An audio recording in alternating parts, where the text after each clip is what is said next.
नमस्कार दोस्तों, श्री सुंदरम एकेडमी की ऑनलाइन क्लासेस में आपका स्वागत है।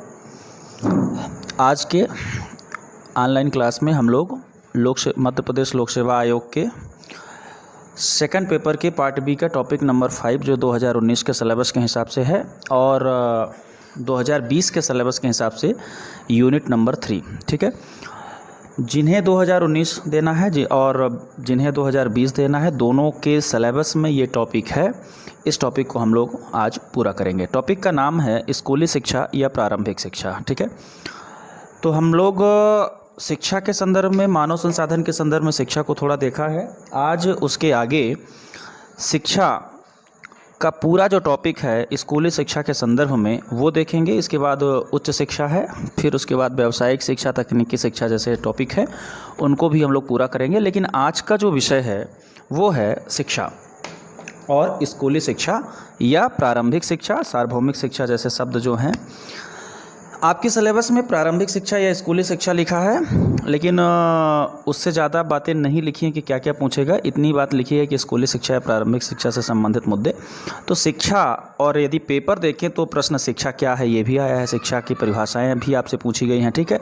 तो अपन ऐसा करते हैं कि शिक्षा क्या है पूरा टॉपिक कवर करते हैं, शिक्षा की कुछ परिभाषाएँ भी देख लेंगे, शिक्षा के उद्देश्य और शिक्षा के विभिन्न प्रकार। इतना टॉपिक देखने के बाद हम लोग फिर आते हैं प्रारंभिक शिक्षा, भारत में स्कूली शिक्षा। स्कूली शिक्षा से संबंधित हम लोग कॉन्सेप्ट देखेंगे, कॉन्स्टिट्यूशनल प्रोविजंस। हालांकि कॉन्स्टिट्यूशनल प्रोविजंस संसाधन वाले में हम लोगों ने देख लिया है, तो इसको आज की चर्चा में नहीं शामिल करेंगे। फिर स्कूली शिक्षा का अर्थ, निःशुल्क शिक्षा का अर्थ, अनिवार्य शिक्षा का अर्थ, सार्वभौमिक शिक्षा का अर्थ और एक समान शिक्षा का अर्थ। इतने सारे जो प्राइमरी एजुकेशन के लिए शब्द इस्तेमाल किए जाते हैं, प्रारंभिक शिक्षा के लिए जो शब्द इस्तेमाल किए जाते हैं उनके बारे में सीखेंगे हम लोग, ठीक है। फिर इसके बाद शिक्षा से संबंधित कुछ संस्थाएं आपके सिलेबस में दी हुई हैं, इनको हम लोग एक अलग क्लास में करेंगे, अभी नहीं करेंगे। सरकार की उपलब्धियां जो शिक्षा से संबंधित है, स्कूली शिक्षा से संबंधित जो सरकार की उपलब्धियाँ हैं उनको देखेंगे। स्कूली शिक्षा से संबंधित जो समस्याएं हैं उनको पढ़ेंगे, उनका समाधान, निराकरण क्या हो सकता है वो पढ़ेंगे। और इसके साथ साथ इसी टॉपिक के अंतर्गत दो चीज़ें और हम लोग को पढ़नी है, लेकिन आज के वीडियो में उसकी चर्चा नहीं करेंगे।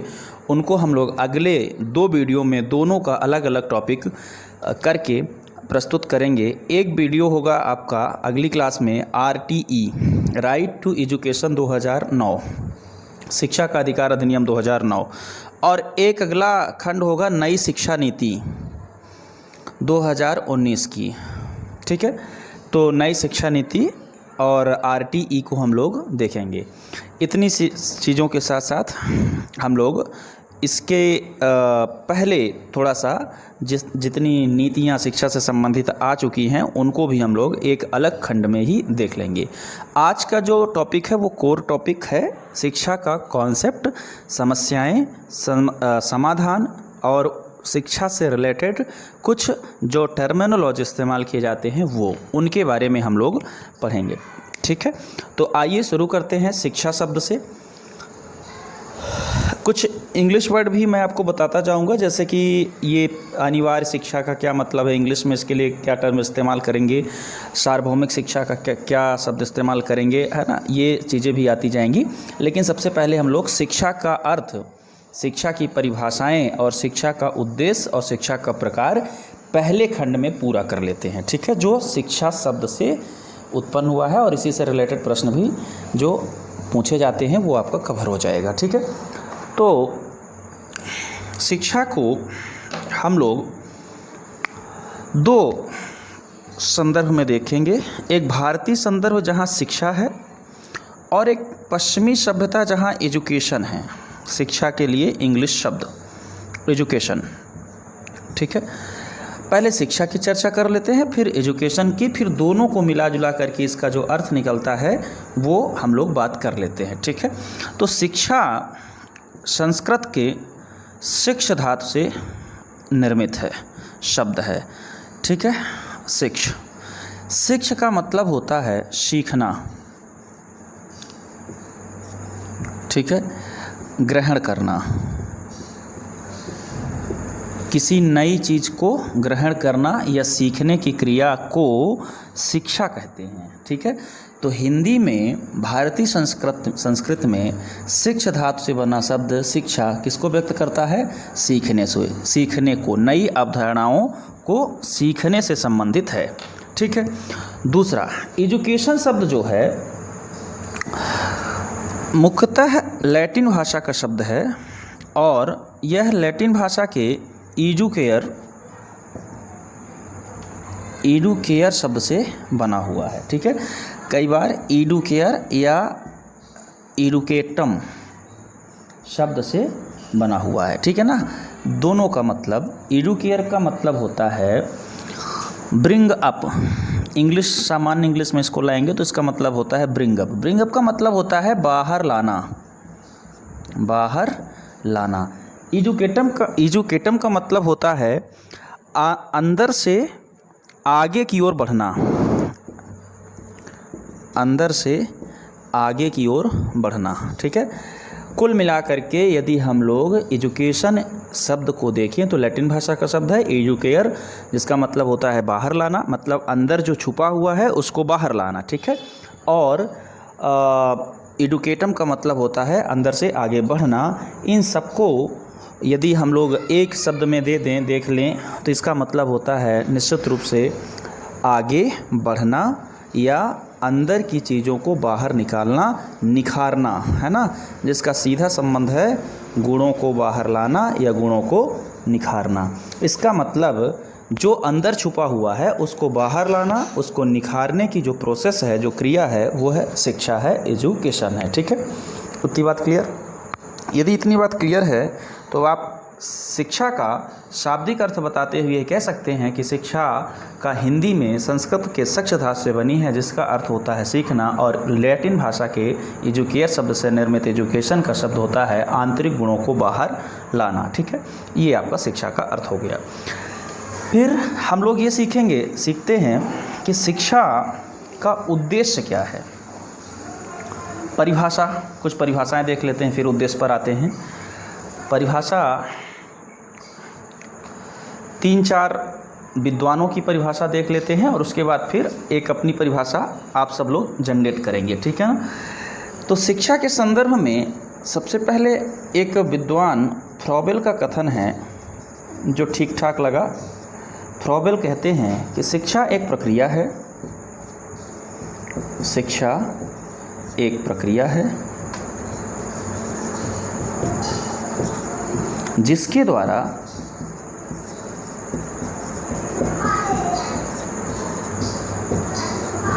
बालक की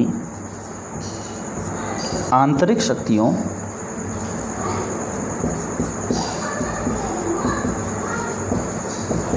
का विकास किया जाता है। ये फ्रॉबेल कहते हैं शिक्षा एक प्रक्रिया है जिसके द्वारा बालक की आंतरिक शक्तियों का विकास किया जाता है। ठीक है, इसी प्रकार एक शिक्षा की परिभाषा ये आप ध्यान रखेंगे।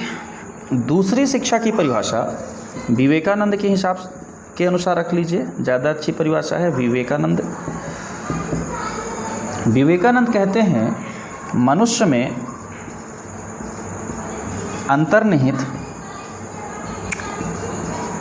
में अंतर्निहित पूर्णता को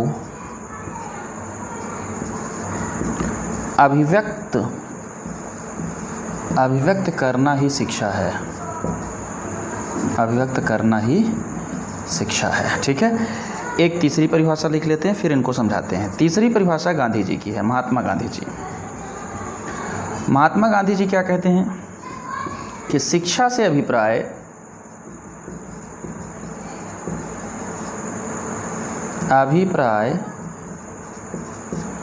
बालक या मनुष्य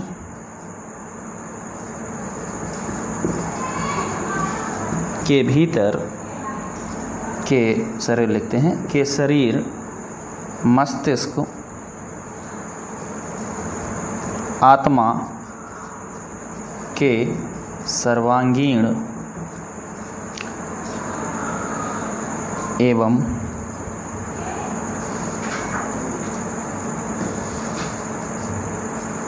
सर्वोत्तम विकास से है। ये 3 परिभाषाएं हैं, 3 परिभाषाओं से बात हमारी पूरी हो जाती है। फ्रॉवेल कहते हैं शिक्षा एक प्रक्रिया है, तो आप ये समझे कि शिक्षा एक प्रोसेस है। प्रोसेस है का मतलब कि एक दिन में पूरी नहीं होती है। जब एक दिन प्रक्रिया है मतलब सीधा संबंध है कि एक दिन में पूरी नहीं होती, मतलब लंबी समय तक चलने वाली क्रिया है, ठीक है, सतत चलने वाली क्रिया है। तो शिक्षा का संबंध हो जाता है कि शिक्षा एक जीवन पर्यंत चलने वाली क्रिया है, जीवन पर्यंत चलने वाली क्रिया है। होता क्या है, बालक के आंतरिक शक्तियों का विकास होता है। आंतरिक शक्ति क्या है? आंतरिक शक्ति को हम लोगों ने देखा था कि शिक्षा 3 काम करती है। एक बौद्धिक विकास करती है, सामाजिकता का विकास करती है और भावनात्मकता का विकास करती है।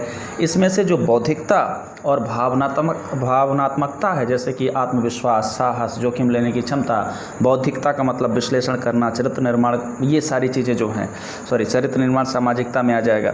बौद्धिकता में विश्लेषण करना, संश्लेषण करना, सोचना, थिंकिंग करना, ये सारी चीज़ें क्या हैं? ये सारी ये चीज़ें आंतरिक शक्तियाँ हैं। इनका विकास करना ही शिक्षा है। कौन कहता है? फ्रॉवेल कहते हैं, याद रखेंगे। दूसरा, विवेकानंद कहते हैं मनुष्य में अंतर्निहित पूर्णता को अभिव्यक्त करना शिक्षा है। ये भी बात वही है, आंतरिक शक्तियों को विकास करना और अंतर्निहित पूर्णता को व्यक्त करना। मतलब हमारी जो विवेकानंद के अनुसार हमारे अंदर, मनुष्य के अंदर एक पूर्णता है, उस पूर्णता को अभिव्यक्त किसके माध्यम से किया जाएगा? शिक्षा के माध्यम से। मतलब पूर्णता क्या है वो समझते हैं। हमारा एक मन है और एक शरीर है। शरीर हमारे साथ है, लेकिन जो गुण हैं, जो मानसिक शक्तियां हैं, जो आंतरिक शक्तियां हैं, वो जब शरीर के साथ कंप्लीट विकसित होंगी तो पूर्णता को हासिल करेंगे। लेकिन वो विकसित कैसे होंगी? विवेकानंद के अनुसार वो शिक्षा के माध्यम से विकसित होंगी। ठीक है। इसी प्रकार गांधी क्या कहते हैं? गांधी कहते हैं शिक्षा से अभिप्राय बालक या मनुष्य के शरीर, मस्तिष्क, आत्मा के सर्वांगीण एवं सर्वोत्तम विकास से है। 2 चीज़ें, सर्वांगीण और सर्वोत्तम विकास। मतलब कि समग्र विकास हो, सभी पहलुओं का विकास हो, सभी पक्ष का विकास हो, शरीर का विकास, मन का विकास, बुद्धि का विकास, आत्मा का विकास, सबका विकास हो। और विकास कैसा हो? सर्वोत्तम हो, सबसे उत्कृष्ट प्रकार का विकास हो। तो जिस माध्यम से ऐसा विकास होता है उस माध्यम को शिक्षा कहा जाता है। ठीक है, इतनी बातें आप सीख गए हैं। तो इस प्रकार का एक प्रश्न पूछा जाता है कि शिक्षा क्या है, शिक्षा का अर्थ बताइए, शिक्षा की परिभाषा बताइए, तो आप इस प्रकार के प्रश्नों को सॉल्व कर पाएंगे, लिख पाएंगे उत्तर। और यदि आपको एक अपनी परिभाषा बनाना है तो इन्हीं के निष्कर्ष में आप कह सकते हैं कि निष्कर्षता कहा जा सकता है कि शिक्षा एक प्रक्रिया है जिसके माध्यम से आंतरिक शक्तियों को विकसित करके पूर्णता को प्राप्त किया जाता है।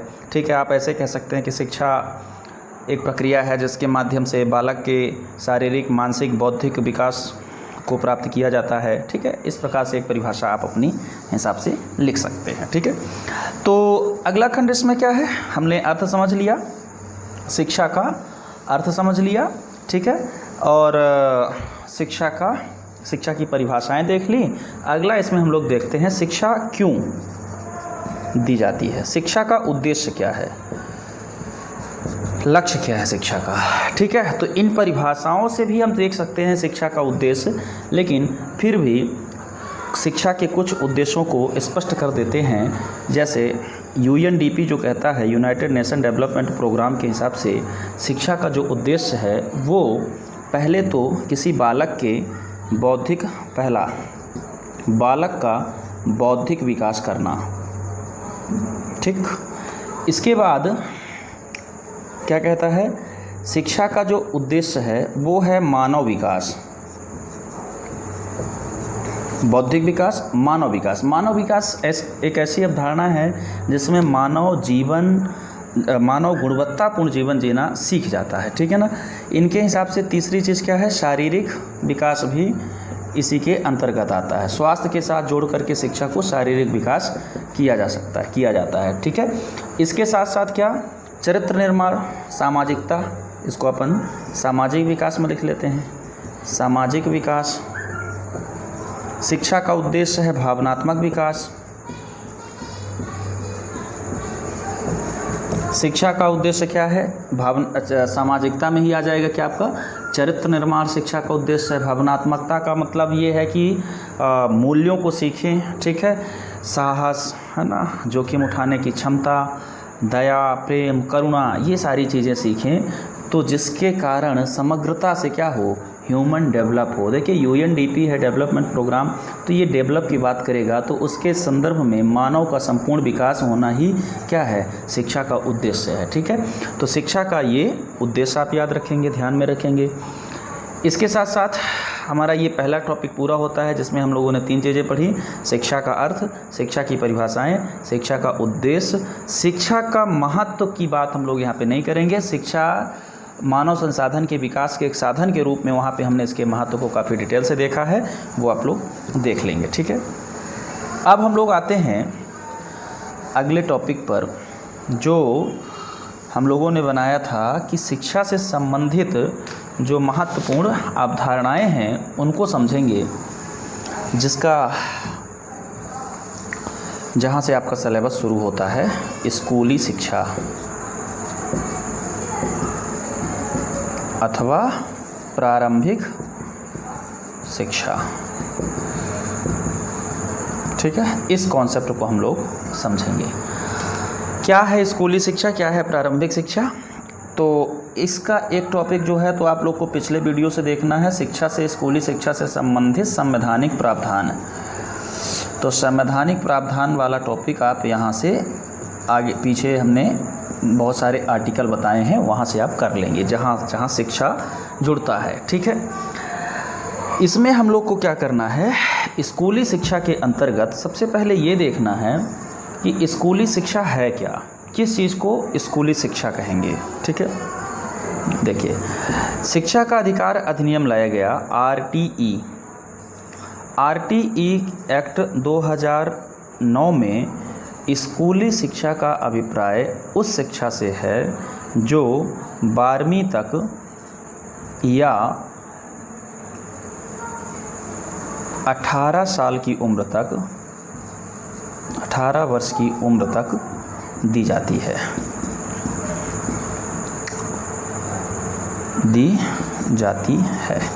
ठीक है। हालांकि एक चीज़ यहाँ पे हम लोग अभी डिस्कस करते हैं, शिक्षा के प्रकार, उस पर आते हैं। शिक्षा के प्रकार को करने के बाद इस टॉपिक को हम लोग को करना था, पहले शिक्षा के प्रकार को कर लेते हैं, ज़्यादा अच्छे तरीके से समझेंगे, क्योंकि इसमें कुछ शब्द आएंगे वो शब्द नहीं समझ पाएंगे, इसलिए इसको अभी छोड़ते हैं हम लोग। शिक्षा के प्रकार को पहले पढ़ लेते हैं, औपचारिक अनौपचारिक शिक्षा जो है शिक्षा के प्रकार, फिर आते हैं स्कूली शिक्षा पर। देखिए भारत में शिक्षा के 3 स्तर हैं, ये चर्चा हम लोग कर चुके हैं। एक स्तर है क्या, प्रारंभिक शिक्षा, प्राथमिक शिक्षा। दूसरा स्तर क्या है, माध्यमिक शिक्षा। तीसरा स्तर क्या है, उच्चतर शिक्षा। चौथा क्या है, उच्च शिक्षा। इसको एक दूसरे हिसाब से बांटा जाता है, इन दोनों को कहते हैं प्रारंभिक शिक्षा।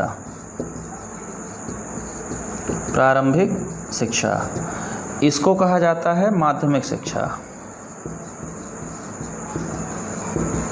और इसको कहा जाता है उच्च शिक्षा।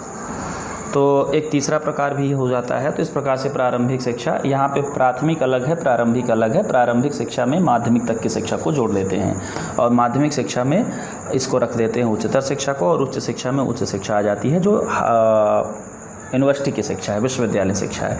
ये 3 लेवल की पढ़ाई हमारे यहाँ होती है, ठीक है।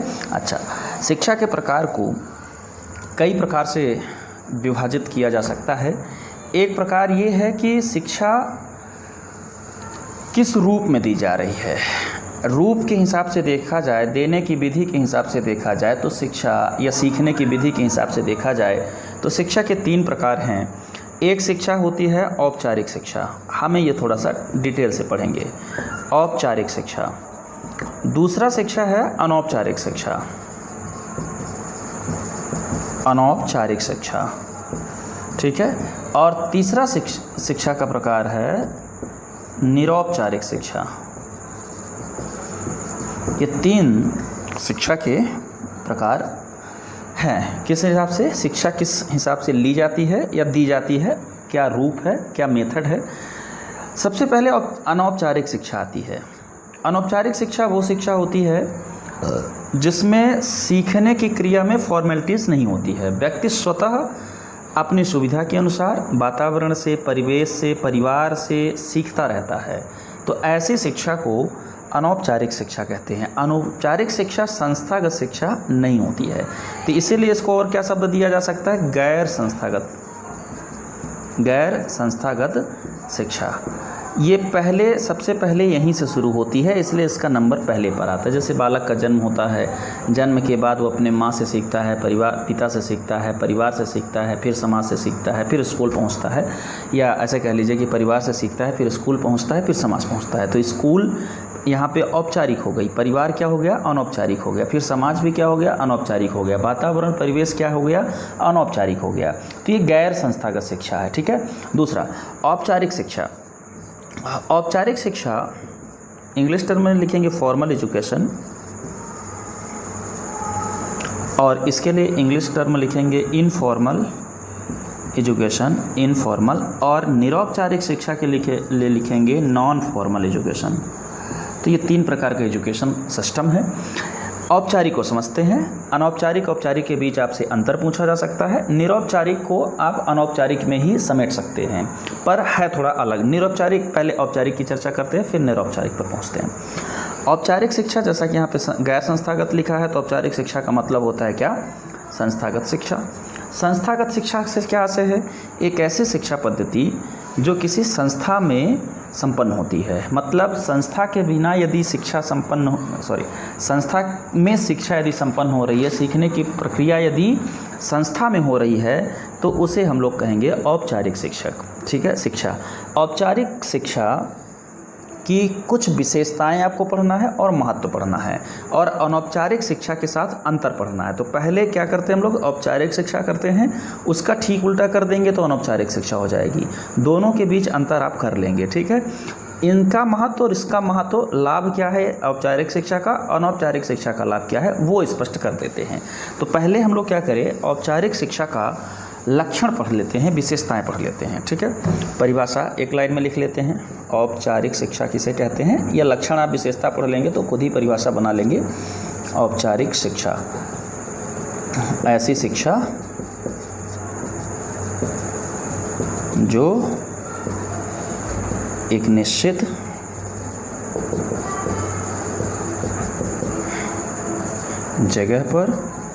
जगह वो संस्था हो सकती है, एक निश्चित समय पर, एक निश्चित पाठ्यक्रम के अनुसार दी जाती है, उसे औपचारिक शिक्षा कहते हैं। ठीक है। औपचारिक शिक्षा को में एक बात ये भी आती है कि ऐसी शिक्षा जिसमें शिक्षा ली नहीं जाती बल्कि शिक्षा दी जाती है, उसे औपचारिक शिक्षा कहते हैं। ये बात आगे हम लोग लक्षण में लिखते हैं। ठीक है। तो परिभाषा आप क्लियर कर लिए हैं। औपचारिक शिक्षा की विशेषताएं जो हैं वो मैं यहाँ लिख रहा हूँ। विशेषताएं आपसे पूछे, लक्षण पूछे औपचारिक शिक्षा के, तो आप यही बात बताएंगे। तो पहला यहीं से हम लोगों ने कर लिया कि औपचारिक शिक्षा क्या होती है? निश्चित होती है। कैसे निश्चित होती है? इसका समय अवधि, पहले एक मिनट, ये कैसी होती है? संस्थागत होती है। ठीक है। दूसरा, ये कैसी होती है? निश्चित होती है। निश्चित क्या होता है? निश्चित इसकी समय होता है, निश्चित इसकी अवधि होती है। जैसे मान लीजिए कि कितने समय में शिक्षा पूरी हो जाएगी। पहली कक्षा पढ़ रहे हैं तो 1 साल में, दूसरी 1 साल में पूरा हो जाएगा, और ग्रेजुएशन कर रहे हैं तो 3 साल में पूरा होगा, पीजी 3 साल में पूरा होगा। तो ये सारी शिक्षा क्या हो गई? यूनिवर्सिटी और स्कूल्स में दी जाने वाली सारी शिक्षा औपचारिक शिक्षा हो गई। ठीक है। औपचारिक शिक्षा की सबसे पाठ्यक्रम निश्चित होता है, ये भी बात ध्यान रखें। समय कितने बजे से कितने बजे तक, अवधि कितने साल तक दी जाएगी, पाठ्यक्रम मतलब क्या पाठ्यक्रम दिया जाएगा, स्थान फिक्स होता है कि आप किस स्कूल में पढ़ेंगे, ये सारी चीज़ें निश्चित होती हैं। दूसरा, सुनियोजित होती हैं। सुनियोजित का मतलब प्लान्ड होती हैं, पहले से ही इनका पूरा प्लान किया जाता है कि हमें कब किस क्लास में क्या पढ़ाना है। ठीक है। इनका पाठ्यक्रम पूर्व निर्धारित होता है, पाठ्यक्रम निश्चित एवं पूर्व निर्धारित होता है। पूर्व निर्धारित होता है, ठीक है। और क्या विशेषता है, ये नियमित होती है। नियमित का मतलब रेगुलर, एक प्रक्रिया के जैसे चलती है, पहली से लेके 12वीं तक, 12वीं के बाद फिर ग्रेजुएशन, ऐसे करके ये रेगुलर चलती है, ठीक है। इनका जो लक्ष्य हो या उद्देश्य होता है औपचारिक शिक्षा का, यह भी निश्चित होता है। तो औपचारिक शिक्षा का लक्ष्य या उद्देश्य क्या होता है, फिक्स होता है, पहले से ही निश्चित होता है, क्या किस उद्देश्य से हम पढ़ा रहे हैं। जैसे हमने कहा था कि प्राइमरी स्कूल भाषा के बोध के, गणित के बोध के, या सामान्य बोध के, या बौद्धिक विकास के लिए। फिर इसके बाद जब थोड़ा और बढ़ते हैं तो वहाँ पे क्या करते हैं, सामाजिक विकास के लिए पढ़ाते हैं, ठीक है। फिर जब हायर एजुकेशन करते हैं तो वहाँ का उद्देश्य क्या होता है, व्यावसायिक विकास हो, चरित्र निर्माण, व्यावसायिक विकास हो, विशिष्ट ज्ञान हो, शोध हो। तो इस प्रकार से इनका लक्ष्य या उद्देश्य क्या होता है, निश्चित होता है, ठीक है। सुनिश्चित पाठ्यक्रम होता है, मतलब पहले से पता है कि हमें क्या पढ़ाना है, ठीक है। यहाँ पे खास बात क्या है कि शिक्षा प्रदाता सक्रिय होता है। शिक्षा प्रदाता सक्रिय होता है का मतलब ये कि शिक्षार्थी निष्क्रिय होता है, वो नहीं कहता कि हमें पढ़ाइए, शिक्षार्थी निष्क्रिय होता है। सरकारें या राज्य कहती हैं, सुनियोजित नियोजन करने वाले लोग कहते हैं कि आओ मैं तुम्हें पढ़ाऊंगा, इसीलिए प्रदाता सक्रिय होता है और शिक्षाग्राही क्या होता है, निष्क्रिय होता है। यही बात मैं कह रहा था कि औपचारिक शिक्षा ऐसी शिक्षा है जो ली नहीं जाती बल्कि दी जाती है। औपचारिक शिक्षा एक ऐसी शिक्षा है जो जानबूझ कर दी जाती है, तो यह जानबूझ कर दी जाने वाली शिक्षा है, ठीक है, जानबूझकर दी जाती है, ठीक है। औपचारिक शिक्षा क्या है, ज्ञान आधारित होती है, ज्ञान आधारित होती है। इसका काम होता है ज्ञान का प्रोडक्शन करना, औपचारिक शिक्षा का, ठीक है। इसमें लोचशीलता कम होती है, मतलब कठोर होती है।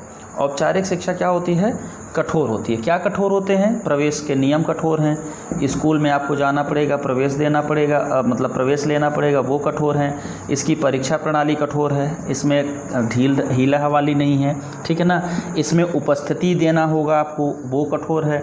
जैसे कि मान लीजिए 75% से कम उपस्थिति फिर आपका रेगुलर नहीं माना जाता है। तो कई प्रकार की इसमें कठोरता शामिल होती है, इसमें लचीलापन नहीं है। इसके उलट अनौपचारिक शिक्षा क्या है, एकदम लचीली है, जब मन हो तब सीखिए, ना मन हो ना सीखिए। निरौपचारिक शिक्षा में आपको थोड़ी कठोरता होती है और थोड़ा लचीलापन भी होता है। जैसे दूरस्थ शिक्षा, आपने पत्राचार ले लिया, घर में बैठकर पढ़ रहे हैं, एक कोर्स है फिक्स करके, लेकिन कब तक पढ़ना है ये आपको फिक्स नहीं है, 10 से 5 पढ़ना है कि रात में 12 बजे पढ़ना है, वो आप डिसाइड करते हैं, ठीक है। लेकिन औपचारिक शिक्षा इस मामले में बेहद ही कठोर होती है, ठीक है। कठोरता होता है, क्रमबद्ध होती है, ये बात हमने पहले ही बता दिया, क्रमबद्ध होती है, लगातार चलने वाली होती है। और अनौपचारिक शिक्षा एक निश्चित समय तक चलती है और निश्चित समय के बाद वो बंद हो जाती है। हाँ, आप चाहें तो जीवन पर्यंत जारी रख सकते हैं, कोई ना कोई कोर्स लगातार करके आप इस चीज़ को जारी कर सकते हैं, ठीक है।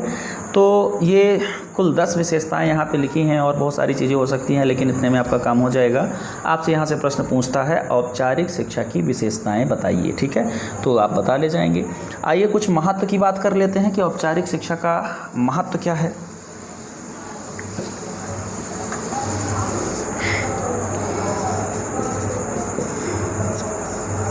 महत्व क्या है, क्यों औपचारिक शिक्षा पे सरकारें इतना जोर देती हैं। जब एक बालक खुद ही सीख सकता है, अनौपचारिक शिक्षा के माध्यम से समाज से, परिवार से सीख सकता है, तो औपचारिक शिक्षा क्यों दी जाती है। तो देखिए, औपचारिक शिक्षा का जो उद्देश्य है वो सामान्य है, सामान्यीकरण करना है। सामान्यीकरण का क्या मतलब है कि एक क्षेत्र, एक देश के लोग एक जैसा कोर्स पढ़ें, एक जैसी बात सीखें, ठीक है। तो सामान्यीकरण के लिए दी जाती है। इसका उद्देश्य आदर्शात्मक है। आदर्शात्मक उद्देश्य का मतलब ये है कि ये मूल्य विकसित करना चाहते हैं, एक जैसा मूल्य विकसित करना चाहते हैं, एक लक्ष्य को प्राप्त करना चाहते हैं। और वो लक्ष्य क्या है, मूल्य का, जैसे चरित्र निर्माण, तो ये क्या है, एक आदर्श को प्राप्त करना चाहते हैं, ठीक है। ये क्या करना चाहते हैं, ये व्यवसाय आधारित शिक्षा भी है, खैर इसको बाद में लिखते हैं।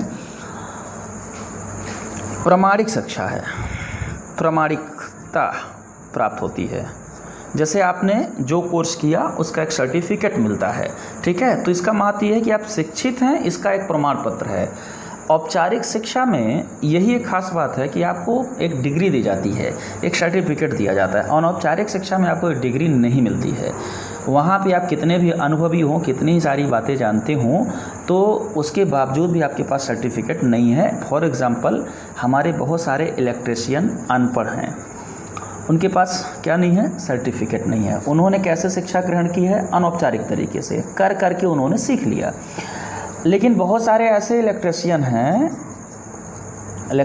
हैं जिन्होंने बाकायदा ITI किया हुआ है, इनके पास क्या है, सर्टिफिकेट है। तो ये सर्टिफाइड ITI करने वाला व्यक्ति इलेक्ट्रीशियन है और ये सर्टिफाइड नहीं है। ये दोनों में फ़र्क होता है। तो इसको हम लोग कहते हैं कि एक व्यक्ति को वैलिडिटी या प्रमाणिकता मिल जाती है, ठीक है। इसी के साथ साथ इसको सामाजिक मान्यता मिल जाती है, सामाजिक मान्यता मिल जाती है, ठीक है, कि व्यक्ति पढ़ा लिखा हुआ है, ठीक है। इसका जो क्षेत्र होता है वो क्या हो जाता है, व्यापक हो जाता है। तो अनौपचारिक शिक्षा का क्षेत्र सीमित होता है। आप एक गांव में रहते हैं या एक शहर में रहते हैं तो वो उस परिवेश की चीज़ें सीखेंगे। लेकिन जब आप औपचारिक शिक्षा करते हैं तो हमने बताया कि क्या कर लेते हैं, सामान्यीकरण कर लेते हैं। सामान्यीकरण के कारण यही चीज़ आगे चल करके हम देखने वाले हैं, एक समान शिक्षा। सामान्यीकरण करने के कारण क्या करते हैं, क्षेत्र हमारा व्यापक हो जाता है। अब आपने एक चीज़ सीख ली है, जैसे मान लेते हैं कि आपने जो चीज़ इलेक्ट्रीशियन के संदर्भ में मैं कहूँ तो आपने कोई ऐसी चीज़ सीख ली है जो यहाँ भी काम आ सकती है, शहर में भी काम आ सकती है, ठीक है। तो आपका ये क्या हो गया, व्यापक क्षेत्र हो गया। ऐसी बहुत सारी चीज़ें, तमाम चीज़ें हैं, पढ़ने के बाद आप व्यापक हो जाते हैं, ठीक है।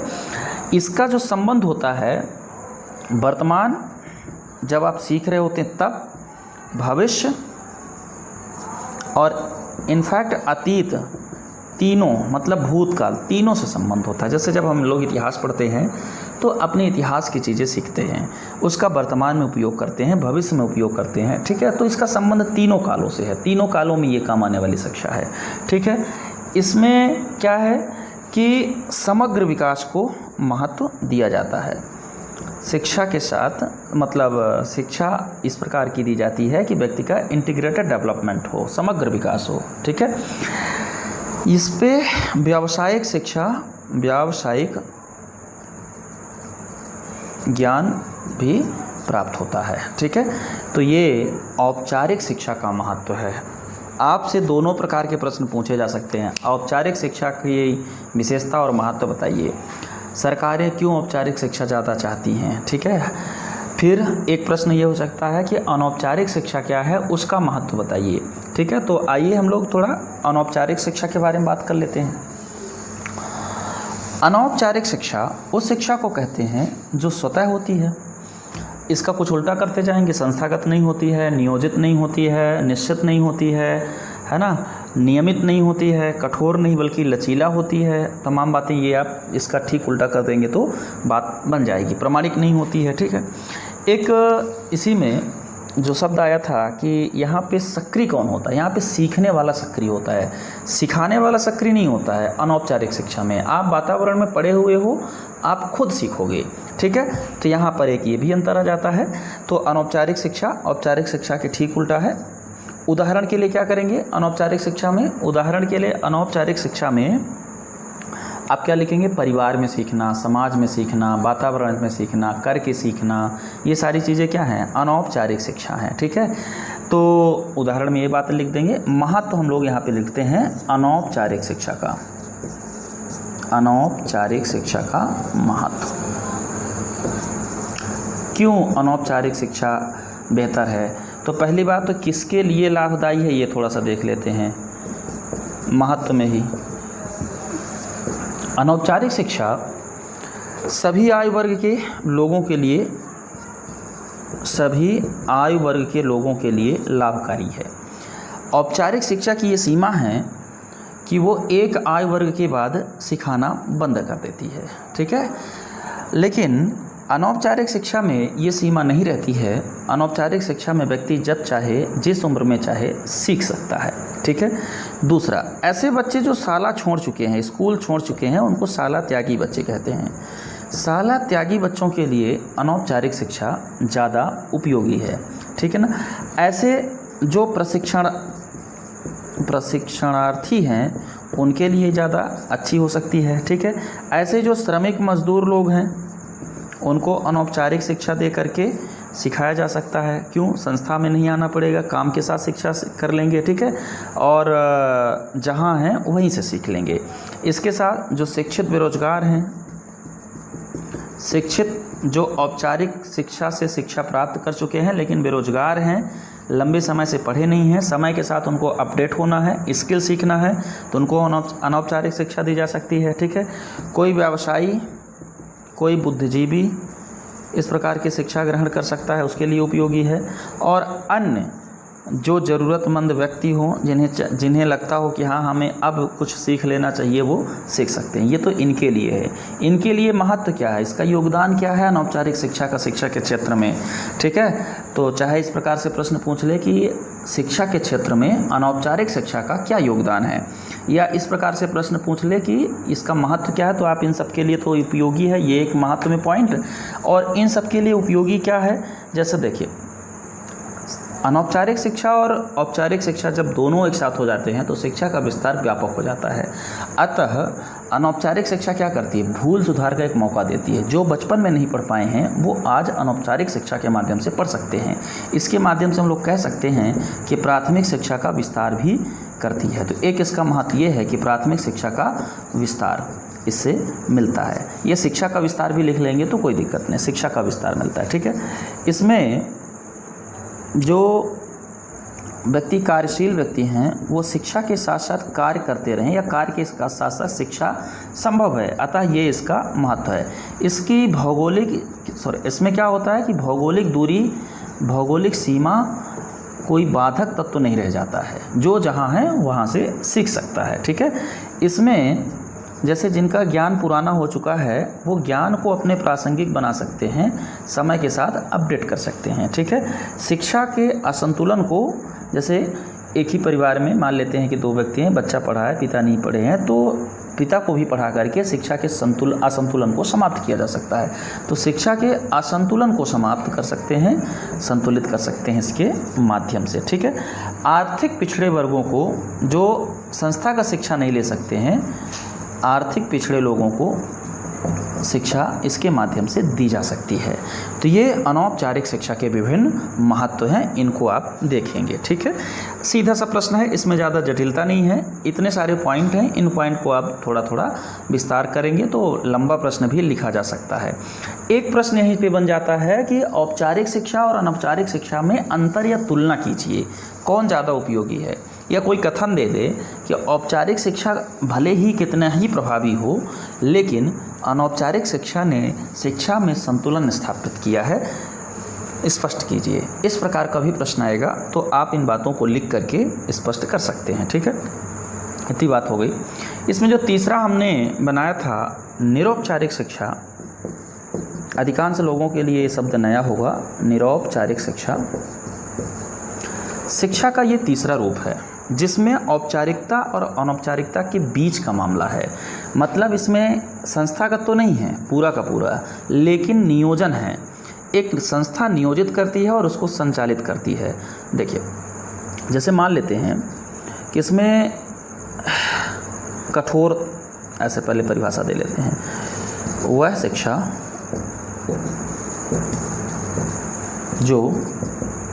जिसमें औपचारिक एवं अनौपचारिक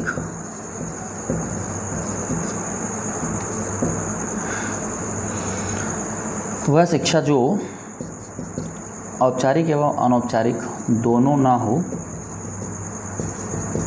उसे निरौपचारिक शिक्षा कहेंगे। ठीक है, इसका उदाहरण यदि आपको देना हो तो जितनी दूरस्थ शिक्षा है,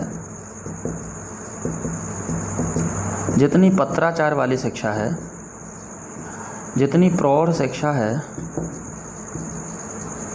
ये सब क्या है, ये सब निरौपचारिक शिक्षा है। ठीक है ना। इसमें क्या है, इसमें दूरस्थ शिक्षा, पत्राचार शिक्षा, प्रौढ़ शिक्षा, एक व्यक्ति ने क्या किया, प्लान किया है। प्लान करने वाला, नियोजन करने वाला कोई ना कोई संस्था है। संस्था क्या कर रही है? इसका संचालन कर रही है, और आप क्या कर रहे हैं? आप पूरा कर रहे हैं। इसमें एक और चीज़, ओपन यूनिवर्सिटीज या ओपन स्कूल, खुला विश्वविद्यालय या खुले विद्यालय, स्कूल एंड यूनिवर्सिटीज, ठीक है। ये आप, इसमें इतनी कठोरता नहीं है, इतना लचीला भी नहीं है जितना अनौपचारिक शिक्षा है, ठीक है।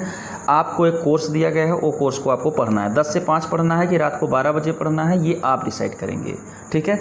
आपको 1 साल में एक परीक्षा हो जाएगी, वो भी इतनी सघन परीक्षा नहीं होती, इतनी टाइट परीक्षा नहीं होती जितनी कि औपचारिक की होती है, तो इसमें थोड़ी सी छूट दी जाती है। ऐसे शिक्षा को हम लोग क्या कहते हैं? निरौपचारिक शिक्षा प्रणाली कहते हैं। हाँ, यदि आपके पास 2 ही ऑप्शन हो, औपचारिक और अनौपचारिक, तो ये सारी शिक्षा प्रणाली किस में आ जाती हैं? अनौपचारिक में आ जाती हैं। ये बात ध्यान में रखेंगे, ठीक है। कभी यदि वैकल्पिक प्रश्न हो कि दूरस्थ शिक्षा किस प्रकार की शिक्षा है और उसमें आपको निरौपचारिक शिक्षा ना मिले, तो आप अनौपचारिक शिक्षा लगा देंगे, ठीक है। तो ये अनौपचारिक शिक्षा में आ जाती हैं। औपचारिक से थोड़ा कमतर हैं, ऐसा समझ लीजिए, और अनौपचारिक से थोड़ा सा ज़्यादा हैं, ठीक है। तो इस बीच की जो स्थिति है, इसको निरौपचारिक शिक्षा के नाम से जाना जाता है। शिक्षा के कुछ और प्रकार हैं। ये 3 प्रकार तो आप समझ गए होंगे, औपचारिक, अनौपचारिक और निरौपचारिक शिक्षा।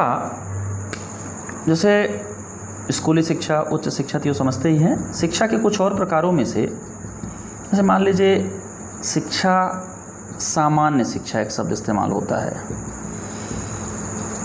सामान्य शिक्षा का मतलब होता है, इसी सामान्य शिक्षा को सार्वभौमिक शिक्षा कहते हैं, पर फिर भी थोड़ा सा अंतर है।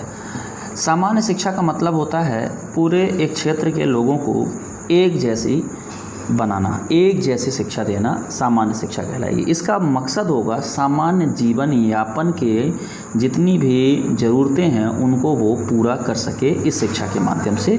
ऐसी शिक्षा को कहेंगे क्या? सामान्य शिक्षा।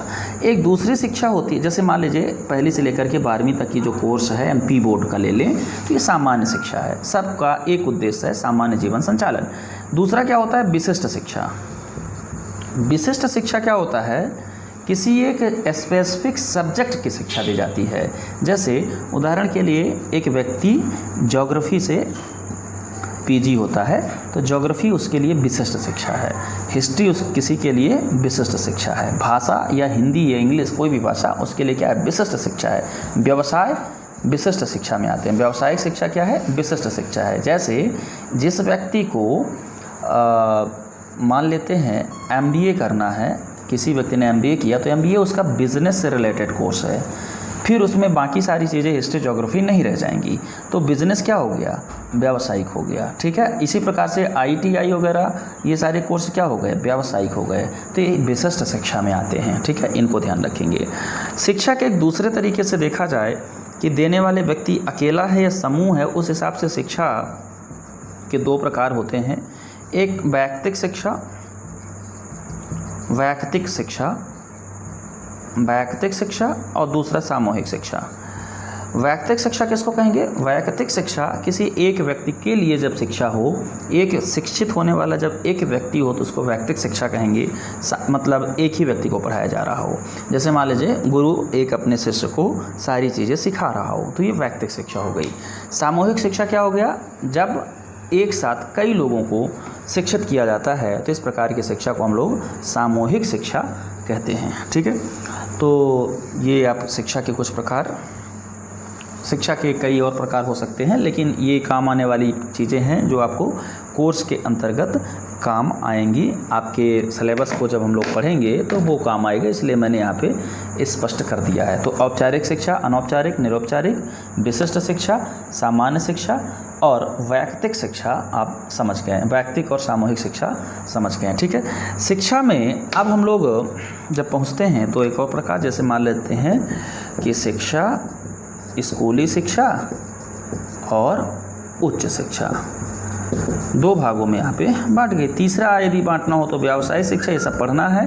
तो अब हम लोग यहाँ पे आते हैं स्कूली शिक्षा पर, जो हम लोग के टॉपिक का डिस्कशन है, स्कूली शिक्षा पर। तो शिक्षा स्कूली, उच्च व्यावसायिक, तकनीकी आदि प्रकार की हो सकती है। एक उस आधार पर कि दी कहाँ जा रही है, स्कूल में दी जा रही है कि कॉलेज में दी जा रही है या व्यावसायिक प्रतिष्ठान में दी जा रही है, उस हिसाब से व्यावसायिक कॉलेज में दी जा रही है, उस हिसाब से स्कूली शिक्षा का क्या मतलब है, ये अब हम लोग के सीखने का विषय है। ठीक है, तो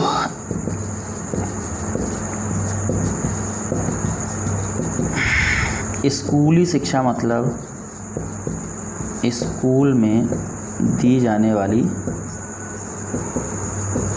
शिक्षा। इस संदर्भ में भी एक शब्द आ गया, स्कूल क्या है। तो प्रारंभिक मतलब जो इसका होता था स्कूल का, लैटिन या ग्रीक में वो आपका अवकाश होता था, लेकिन बाद में इसका जो मतलब हुआ स्कूल एक ऐसी जगह जहाँ बच्चों को सिखाया जाता हो, एक ऐसी जगह जहाँ शिक्षा दी जाती हो, ऐसे से जगह को स्कूल कहा गया। ठीक है, तो स्कूल में बच्चों शब्द आता है, इसका मतलब यहाँ की जो शिक्षा होती है वो एक कक्षा 1 से लेकर के 12 तक की कक्षा भारत के संदर्भ में स्कूली शिक्षा कहलाएगी। सब जानते हैं, बताने की ज़रूरत हमें नहीं है, फिर भी मैं बता रहा हूँ। यहाँ पे मैटर क्या है, 18 वर्ष तक के उम्र तक 18 वर्ष तक के उम्र के बच्चों को या मनुष्यों को जहाँ शिक्षा दी जाती है, उस जहाँ औपचारिक शिक्षा दी जाती है, जहाँ नियमित शिक्षा दी जाती है, उस जगह को, उस शिक्षा को स्कूली शिक्षा कहेंगे। ठीक है, स्कूली शिक्षा निसंदेह कैसे शिक्षा होती है, औपचारिक शिक्षा होती है, इसका संबंध सीधे औपचारिक शिक्षा से है। ठीक है, तो स्कूली शिक्षा में जो कुछ और शब्द इस्तेमाल किए जाते हैं उन शब्दों को हम लोग सीखते हैं। जैसे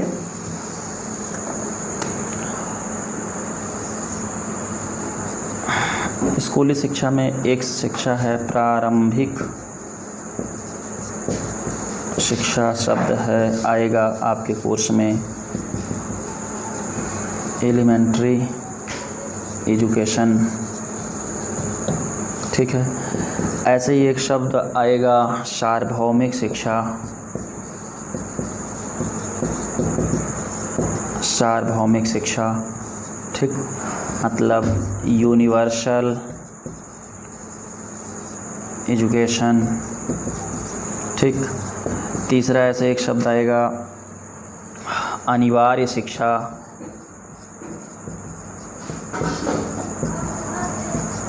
मतलब कंपल्सरी एजुकेशन। ऐसे ही एक शब्द और मिलेगा आपको निःशुल्क शिक्षा, मतलब फ्री एजुकेशन। ठीक है, तो कुछ ऐसे शब्द हैं। एक और शब्द मान लेते हैं, एक समान शिक्षा।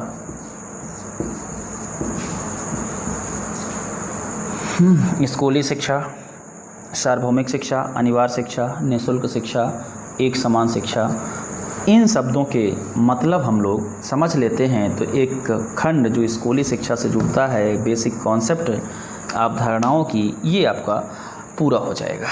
ठीक है, तो पहले हम लोग प्राइमरी शिक्षा देखते हैं, सार्वभौमिक शिक्षा, फिर अनिवार्य शिक्षा, निःशुल्क शिक्षा और एक समान शिक्षा।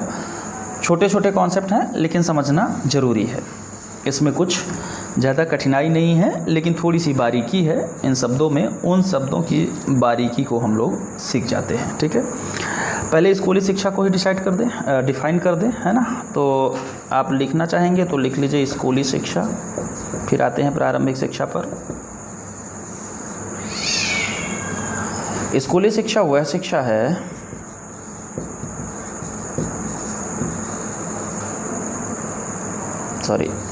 वह औपचारिक शिक्षा है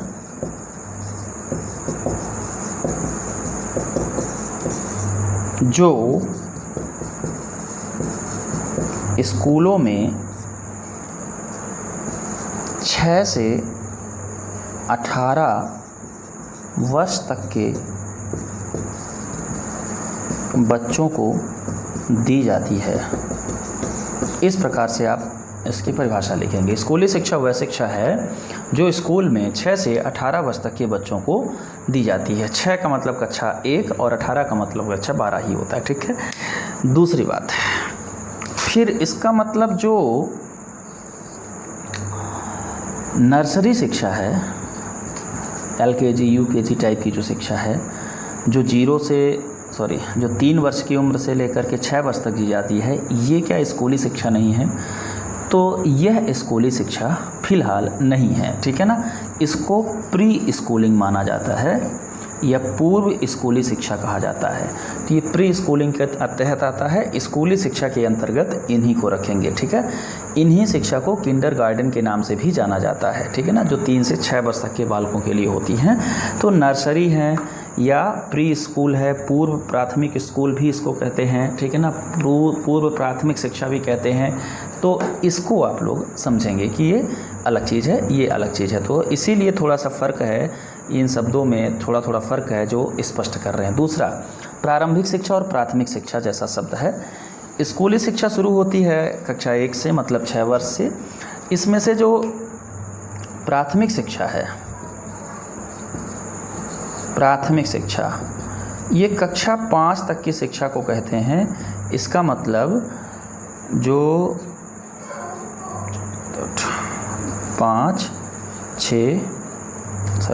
1 से लेकर के 5 तक, 1 से लेकर के 5 तक की जो कक्षा है वो प्राथमिक शिक्षा है, प्राइमरी एजुकेशन है।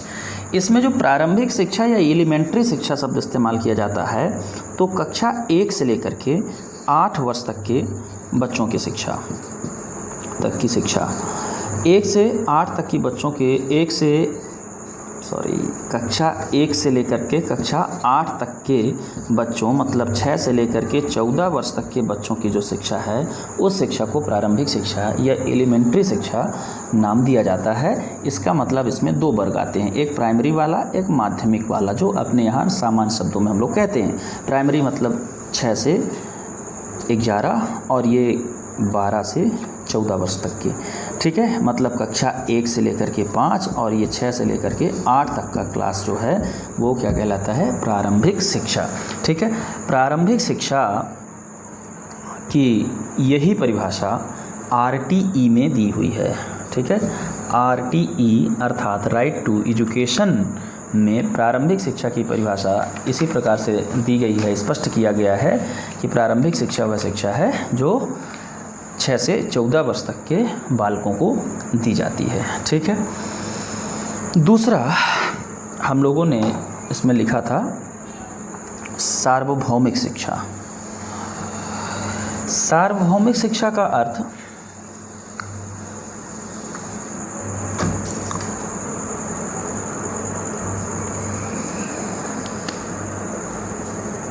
प्रारंभिक शिक्षा के लिए आगे हम लोग जब RT एक्ट पढ़ेंगे तो उसमें आपको बताएंगे कि प्रारंभिक शिक्षा की जो परिभाषा दी गई है वो धारा 2 के सेक्शन 2F में दी गई है। ये बात हम लोग जब एक्ट पढ़ेंगे तो स्पष्ट कर लेंगे, अभी यहाँ पे छोड़ रहे हैं, ठीक है। इसी प्रकार सार्वभौमिक शिक्षा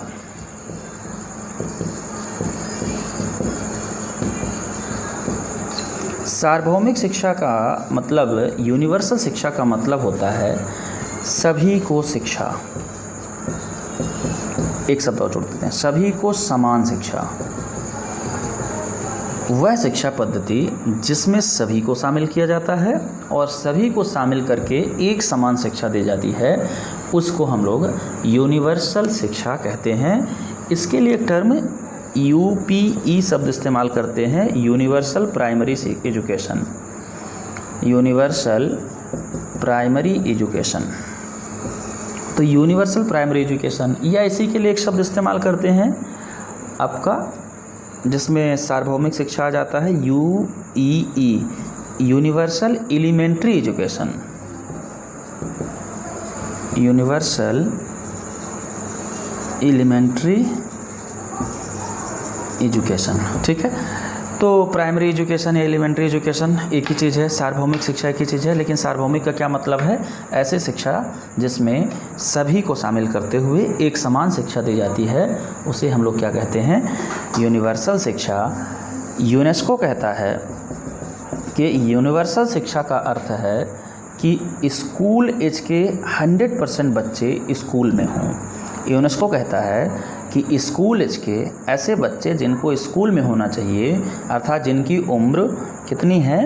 18 वर्ष तक है, 14 वर्ष तक है, 6 से 14 वर्ष तक है, उनको 100% बच्चों को कहाँ होना चाहिए, स्कूल में। अर्थात 100% बच्चों का नामांकन जब हो जाए तो उसको हम लोग क्या कहते हैं, सार्वभौमिक शिक्षा कहते हैं। ठीक है।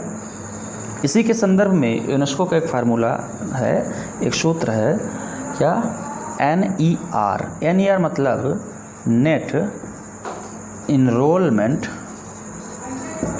रेशियो। यूनेस्को कहता है कि जब NER 100% हो तो इसी स्थिति को सार्वभौमिक शिक्षा कहा जाएगा।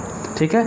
तो ये बात आप समझ गए होंगे कि सार्वभौमिक शिक्षा का मतलब होता है कुल नामांकन दर 100% होना, अर्थात सभी को शिक्षा उपलब्ध कराना। ठीक है। ये बात आप सीख गए हैं।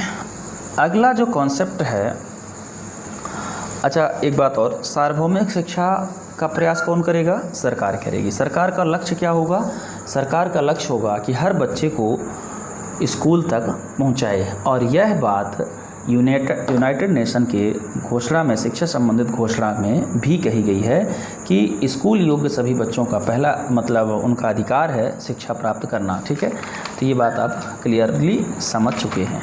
अब आते हैं हम लोग कुछ और जो कॉन्सेप्ट थे, जैसे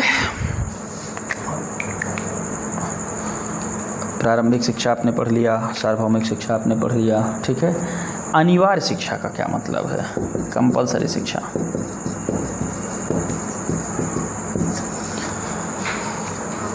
अनिवार्य शिक्षा का जो अर्थ है वो भी राइट टू एजुकेशन एक्ट 2009 में दिया गया है, धारा 3 में।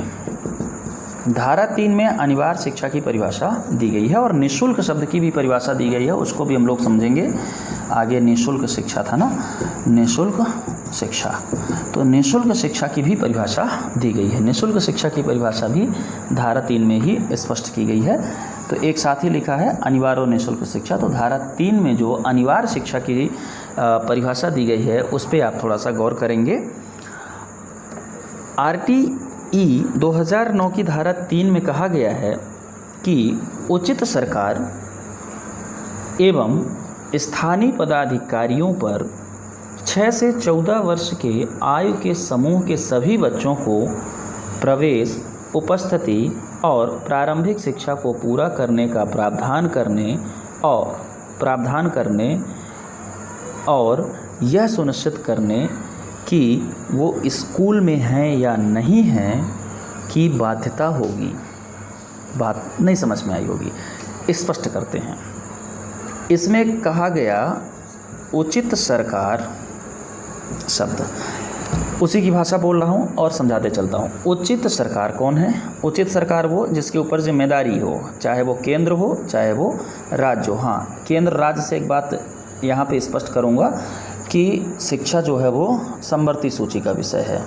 ठीक है। केंद्र भी और राज्य भी शिक्षा पर नियम बना सकते हैं और इसके मतलब समवर्ती सूची का विषय है और यह बात 1976 से लागू है। मतलब इसको, शिक्षा को समवर्ती सूची में 42वें संविधान संशोधन 1976 के द्वारा यहाँ लाया गया है।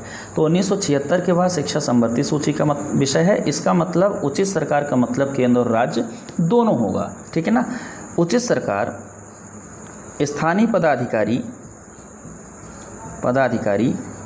पदाधिकारी मतलब सरपंच, नगरीय पंचायत के अध्यक्ष वगैरह पर 6 से 14 वर्ष समूह के तक के, ऐसे 6 से 14 वर्ष तक के समूह के सभी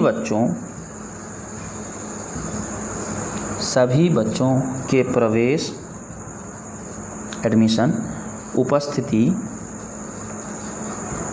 प्रेजेंटेशन और प्रारंभिक शिक्षा को पूरा करने आदि की, एक मिनट, प्रारंभिक शिक्षा को पूरा करने, शिक्षा को सुनिश्चित करने की बाध्यता होगी। यह अनिवार्य शब्द का अनिवार्य शिक्षा का मतलब है। केंद्र सरकार, राज्य सरकार स्थानीय पदाधिकारी पर 6 से 14 वर्ष तक के समूह के सभी बच्चों को प्रवेश दिलाने, उनकी उपस्थिति सुनिश्चित करने और प्रारंभिक शिक्षा उनकी पूरी हो, यह सुनिश्चित करने की बाध्यता होगी। यही बाध्यता को यहाँ अनिवार्य शिक्षा के नाम से दिया गया है। अब यहाँ पे किसकी जिम्मेदारी है? केंद्र सरकार की भी जिम्मेदारी है केंद्रीय स्कूल के संदर्भ में, राज्य सरकार की जिम्मेदारी है राज्य शिक्षा के संदर्भ में, राज्य बोर्ड के मामले में, ठीक है।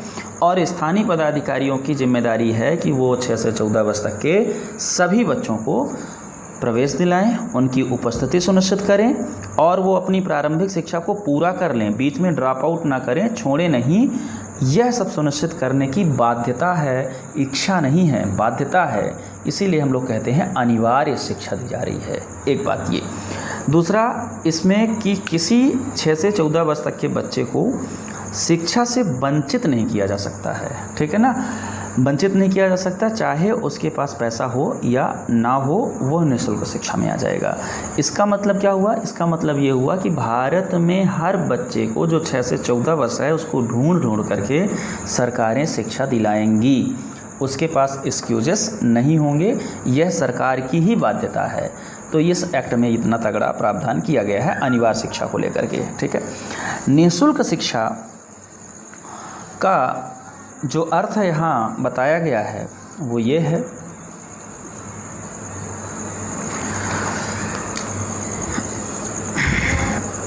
RTE की धारा 3 कहता है कि उचित सरकार को, एक मिनट, कोई बच्चा, यहाँ पे बच्चा का मतलब 6 से 14 वर्ष, ठीक है, जो उचित सरकार द्वारा समर्थित नहीं है, समर्थित नहीं है,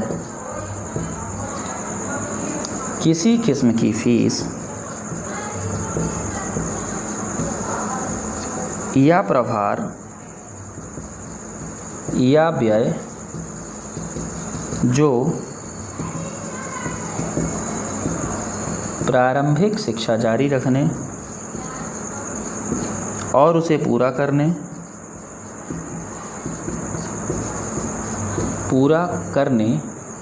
से रोके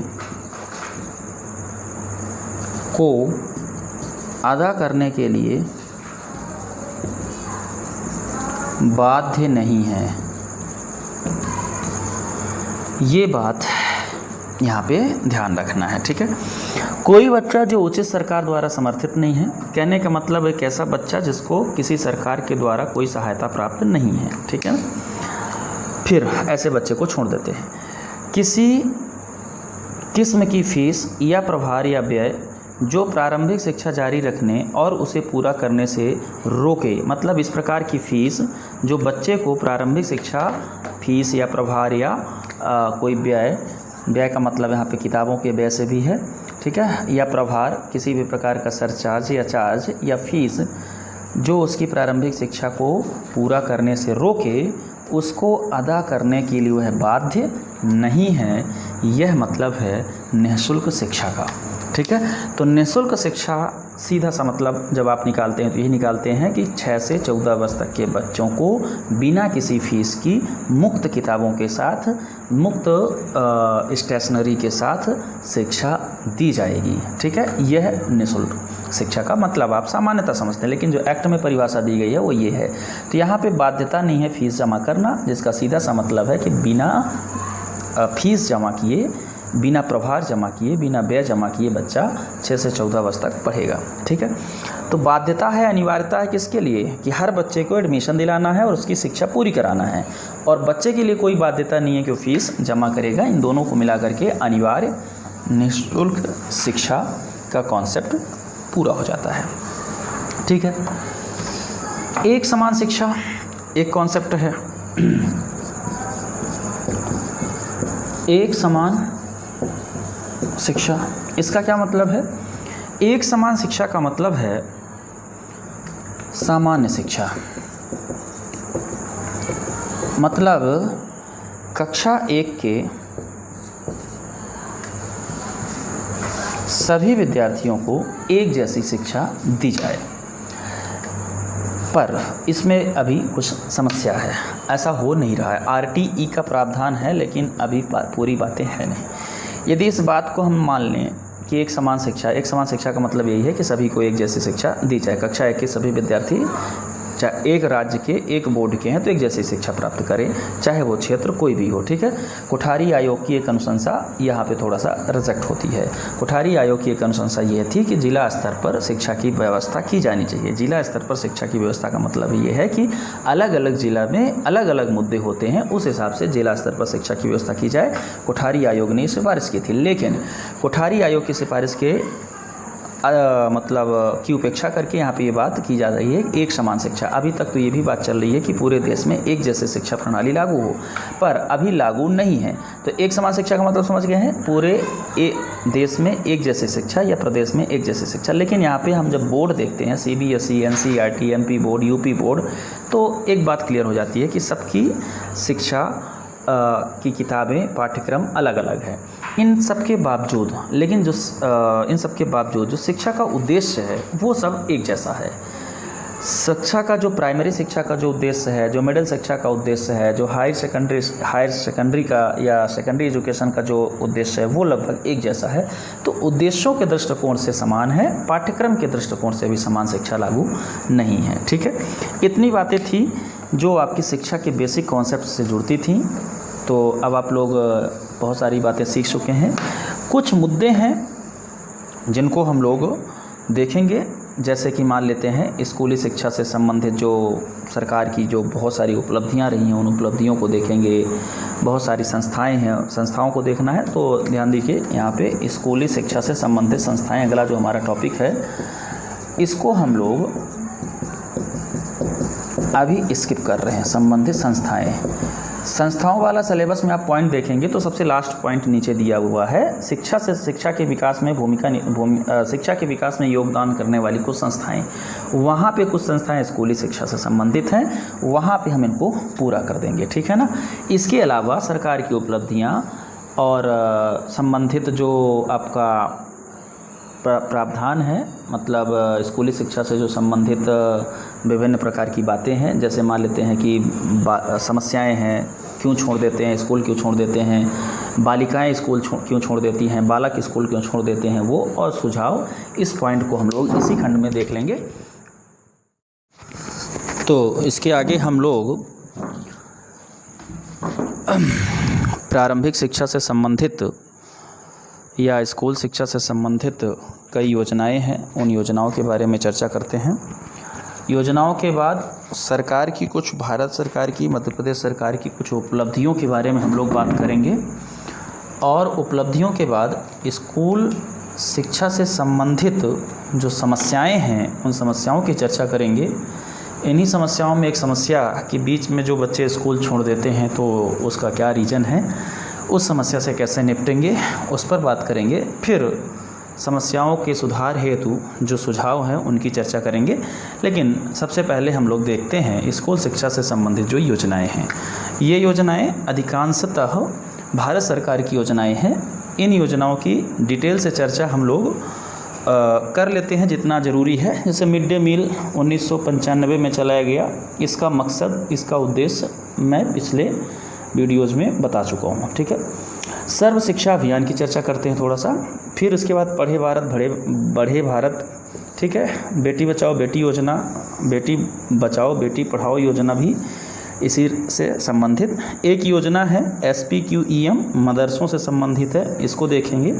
और एक अभी हाल ही में मध्य प्रदेश सरकार द्वारा DigiLab योजना का संचालन किया गया वो, और डिजिटल एजुकेशन के लिए बनाया गया दीक्षा ऐप, और एक एप्लीकेशन जो शिक्षा के विकास के लिए, शिक्षकों की सहायता के लिए, M शिक्षा मित्र। इतनी सारी चीज़ें हैं, इनके बारे में देखते हैं। ठीक है। तो 1995 में मिड डे मील स्कीम आई। इसका मकसद था कि स्कूल में बच्चों की उपस्थिति बढ़े, बच्चे लगातार पढ़ सकें और साथ साथ उनके न्यूट्रिशन की भी व्यवस्था हो जाए। मुख्य उद्देश्य इसका ड्रॉप आउट से बचाना था बच्चों को, कि बच्चे बीच में स्कूल ना छोड़ें। तो जो योजना पढ़ना है, सर्व शिक्षा अभियान के बारे में कुछ देखते हैं। सर्व शिक्षा अभियान 6 से 14 वर्ष के बच्चों के लिए ये योजना लाई गई। इसका स्लोगन था स्कूल चले हम। इसकी जो नींव रखी गई पंडित अटल बिहारी वाजपेयी के द्वारा शासनकाल में 2001 में इस योजना का संचालन किया गया। ठीक है, इसका उद्देश्य था कि जो 6 से 14 वर्ष तक के बच्चे हैं वो स्कूल तक पहुँचें, मतलब नामांकन हो, स्कूल आएँ, पढ़ें, इस हिसाब से इस योजना का संचालन किया गया था। ठीक है, तीसरी योजना जो हमने लिखा, पढ़े भारत बढ़े भारत योजना, ये भी भारत के स्तर पर बच्चों को शिक्षा के लिए प्रमोट करने के लिए 2014 में इस स्कीम का शुभारंभ किया गया। कौन सी स्कीम? पढ़े भारत बढ़े भारत। ठीक है, इसको आप लोग डिटेल से देखेंगे।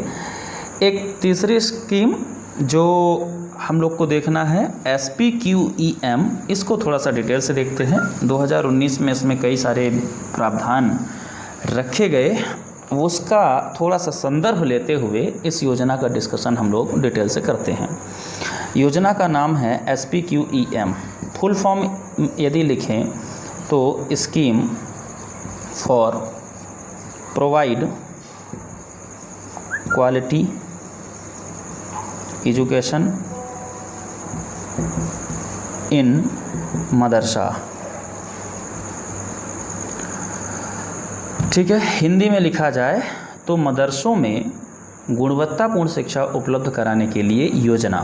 ठीक है, SPQM। संदर्भ यह है कि देखिए, एक तरफ हमारे भारत में मुख्य रूप से सरकार द्वारा संचालित 3 प्रकार की स्कूलें हैं। एक तो शुद्ध सरकारी हैं, दूसरा सरकारी सहायता प्राप्त हैं, तीसरा निजी स्कूल हैं, शुद्ध निजी।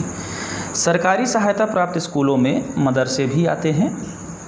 बहुत सारे मदरसे ऐसे हैं जो सरकारी, निजी भी हो सकते हैं, लेकिन मदरसे सरकारी सहायता प्राप्त शिक्षण संस्थान होते हैं जो आर्टिकल 29 के हिसाब से आर्टिकल 30 के हिसाब से स्थापित किए जाते हैं, जिनका प्रशासन अल्पसंख्यकों के हिसाब से होता है और वही करते हैं। ठीक है, तो सरकारी सहायता प्राप्त मदरसों में गुणवत्तापूर्ण शिक्षा उपलब्ध कराने के उद्देश्य से SPQEM स्कीम लाई गई। एक्चुअली है क्या कि जो मदरसे होते हैं ज़्यादातर धार्मिक शिक्षा पे जोर देते हैं। सरकार का मकसद जो है धार्मिक शिक्षा पर जोर देते हैं। धार्मिक शिक्षा पे जोर देने के कारण ज़्यादातर कुरान आधारित शिक्षक पढ़ाते हैं मदरसों में।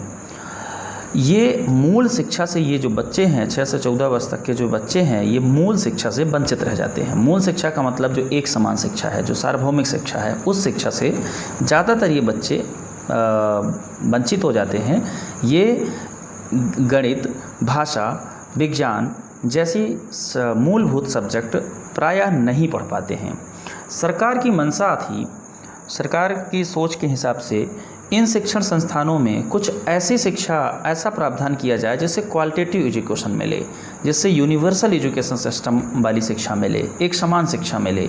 इस बात को ध्यान में रखते हुए SPQEM का संचालन किया जा रहा है। तो ठीक है, ये बात आप भूमिका समझ गए होंगे, इसकी पृष्ठभूमि समझ गए होंगे, तो इसके जो प्रमुख प्रावधान हैं वो हम लोग लिख देते हैं। तो एक मुख्य लक्ष्य जो लिखा है वही लिख देते हैं, जो इसका फुल फॉर्म है मदरसों में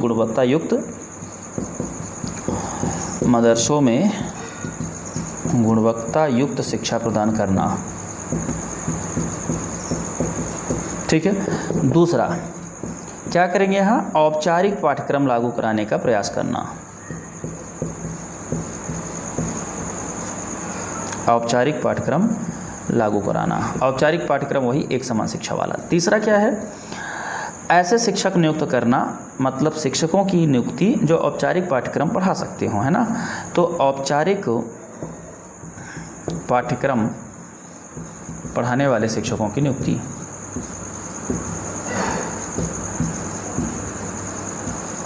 ठीक, यहाँ नई शिक्षण पद्धतियों का प्रचार प्रसार।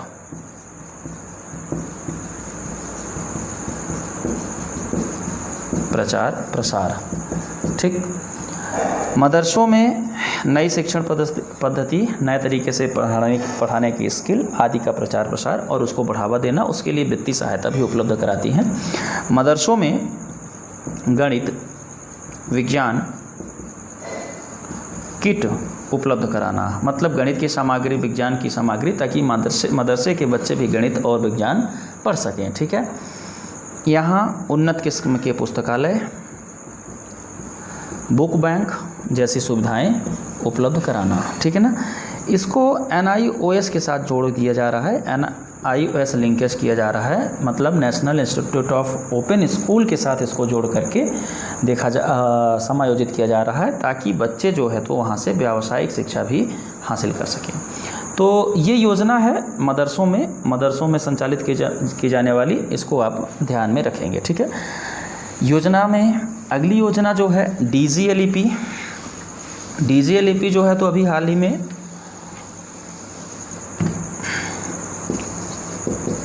DGLEP अप्रैल मई 2020 में शुरू की गई ऑनलाइन लर्निंग प्रोग्राम है। DG फॉर डिजिटल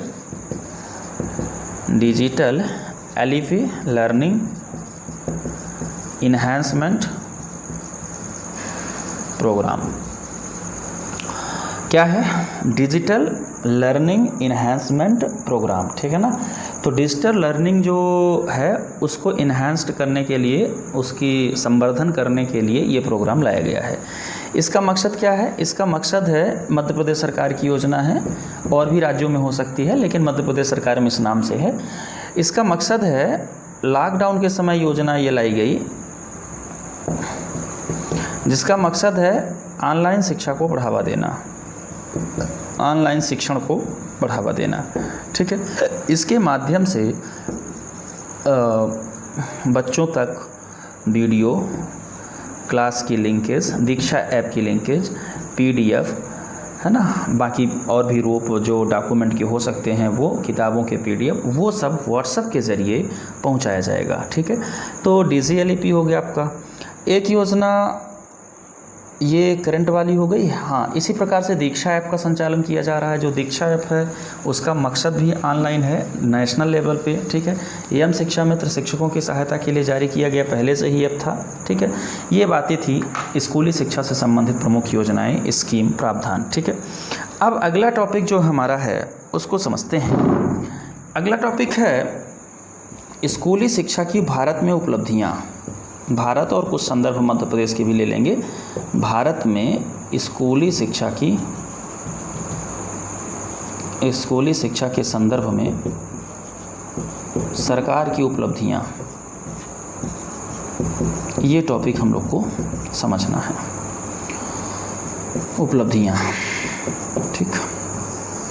उपलब्धियों की जब भी बात की जाएगी तो हम स्वतंत्रता के पहले की बात नहीं करेंगे, 1951 से बात करेंगे। स्वतंत्रता के बाद से, स्वतंत्रता के पहले भारत की स्थिति शिक्षा के दृष्टिकोण से अच्छी नहीं थी। स्वतंत्रता के बाद जब हमें स्वतंत्र भारत मिला तो 1951 में पहली बार जब जनगणना हुई, स्वतंत्र भारत की पहली जनगणना, और साथ में इसमें जो साक्षरता दर निकाला गया, तो भारत की साक्षरता दर थी, लिटरेसी रेट था 18.3%, और क्रमशः ये बढ़ते हुए 2011 में आज लिटरेसी रेट है 74.04%। इसी प्रकार ये उपलब्धि है। क्या उपलब्धि है? साक्षरता दर में वृद्धि, साक्षरता दर में वृद्धि हुई। स्कूली शिक्षा में साक्षरता दर में वृद्धि हुई, उसका जो परिणाम है, मतलब ये जो प्रयास है, तो उस प्रयास के अंतर्गत हम लोग देख रहे हैं कि 18 से 74 तक पहुँचे हैं, ठीक है। ग्लोबल के हिसाब से, वैश्विक परिप्रेक्ष्य के हिसाब से कम है, लेकिन फिर भी ठीक है। दूसरा, एक जो महिला और पुरुष के बीच साक्षरता दर का गैप है, जिसको हम लोग लिटरेसी रेट गैप कहेंगे, जेंडर गैप कहेंगे, तो वो यदि हम लोग बात करें 1951 में लगभग 18 के आसपास था, 1981 में सबसे ज़्यादा 26% के आसपास था, मतलब महिला पुरुषों की अपेक्षा 26% कम महिलाएं पढ़ी लिखी हैं, ठीक है। और ये आंकड़ा आज जाकर के 2011 के आंकड़ों के हिसाब से 16.6% हो गया है। इसका मतलब अब केवल 16.6% महिलाएं, मतलब कम महिलाएं पढ़ी हैं, ठीक है। 10% की गिरावट इसमें भी आई, तो ये भी उपलब्धि है। दूसरी उपलब्धि आप गिना सकते हैं कि 1951 से लेकर के सरकार के खाते में ये बात आई है कि 10% के लगभग जो गैप है वो कम हुआ है, कम कर चुके हैं, ठीक है। इसके साथ उपलब्धि में हम ये गिना सकते हैं कि भारत में अब तक कितने स्कूलें, प्राइमरी लेवल की स्कूलें हैं जो स्थापित हुई हैं, जिनकी स्थापना हो चुकी है, ठीक है। तो वो भी थोड़ा सा हम लोग देख लेते हैं। भारत में स्कूलों की संख्या और शिक्षकों की संख्या कितनी है, ये भी हमारी उपलब्धि है। भारत में देखा जाए, सरकारी स्कूल की बात करेंगे, भारत लेवल पर 2 प्रकार की स्कूलें, एक फुली गवर्नमेंट और एक गवर्नमेंट की सहायता से चलने वाली योजनाएं, मतलब स्कूलें गवर्नमेंट एडेड, मतलब सरकारी और सरकारी सहायता प्राप्त स्कूल। कुल स्कूल जो हैं वो 11,85,227 स्कूल हैं, जो कि 1951 के की संख्या से बहुत ज़्यादा है, मतलब दुगना तिगुना से ज़्यादा है, ठीक है। तो 18,85,227 स्कूल हैं जो गवर्नमेंट एंड अलाइड दोनों प्रकार की हैं, एडेड मतलब सरकारी सहायता प्राप्त टाइप की हैं, ठीक है। इसमें से प्योर सरकारी जो हैं वो 92% स्कूलें सरकारी हैं और 8% स्कूलें लगभग क्या हैं, सरकारी सहायता प्राप्त है। ये आंकड़ा इतना बारीक से नहीं, लेकिन ये समझिए, ठीक है। दूसरा, इसमें से यदि ग्रामीण क्षेत्र में देखा जाए, ग्रामीण शिक्षा के क्षेत्र में देखा जाए तो 10,74,911 स्कूलें, ये बात हो रही है एलिमेंट्री की। एलिमेंट्री समझ गए होंगे अब आप लोग, कक्षा 1 से लेके 8 तक की क्लास की बात की जा रही है, ठीक है ना। एलिमेंट्री स्कूल की बात की जाए ग्रामीण क्षेत्रों में तो 10,74,911 स्कूलें सरकार अब तक बनवा चुकी है, ठीक है। अर्बन, ये पूरी स्कूल का 90% है। शहरी क्षेत्रों में यदि हम लोग देखें तो शहरी क्षेत्रों में टोटल स्कूल 1,10,316 ही हैं, जो लगभग 9.5% के आसपास है। ये 9.69% और ये 9.1% है ना। तो ये आप समझ पा रहे होंगे कि ज़्यादातर सरकारी स्कूलें ग्रामीण क्षेत्र में हमने बनवाई हैं, भारत सरकार ने, ठीक है। तीसरी बात, यदि थोड़ा सा आंकड़ा देखेंगे कि ये कुल स्कूलों की बात है, एलिमेंट्री की अब हम लोग देखते हैं, ठीक है ना। ये कुल स्कूल है, मतलब फर्स्ट से लेकर के, यहाँ पे हमने गलत लिखा, फर्स्ट से लेकर के 12वीं तक के स्कूल की बात है ये, ठीक है ना। आइए प्राइमरी लेवल की देख लेते हैं। प्राइमरी लेवल की यदि हम लोग बात करें, पहली से लेकर के 8वीं तक की स्कूल इंडिया लेवल पर बात करें तो 10,35,548 स्कूल है, जो कुल स्कूलों का लगभग 87.3% है। मतलब 18 लाख में से 10 लाख स्कूलें प्राइमरी और मिडिल स्कूल की हैं, ठीक है। सेकेंडरी की मतलब 9 to 10th की इसमें से निकाल देते हैं तो लगभग आपका जो 13% स्कूल बस्ती है वो किसका है, सेकेंडरी का है, 9 से लेकर के 12 तक का, तो 13% स्कूल इसकी है। खैर यहाँ पे प्राइमरी स्कूल की बात है तो प्राइमरी स्कूल में 1 से लेकर के 8 तक लगभग 10 लाख स्कूल अब तक बनी हुई हैं, ठीक है।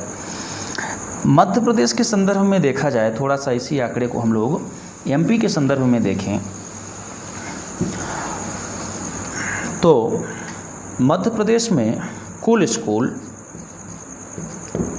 कुल का मतलब अब यहाँ पे 1 से 8 तक की बात करूँगा, एलिमेंट्री लेवल की मतलब प्रारंभिक शिक्षा की जो कुल स्कूल हैं वो 1,23,822 स्कूल हैं, 1,23,822 स्कूल हैं, ठीक है।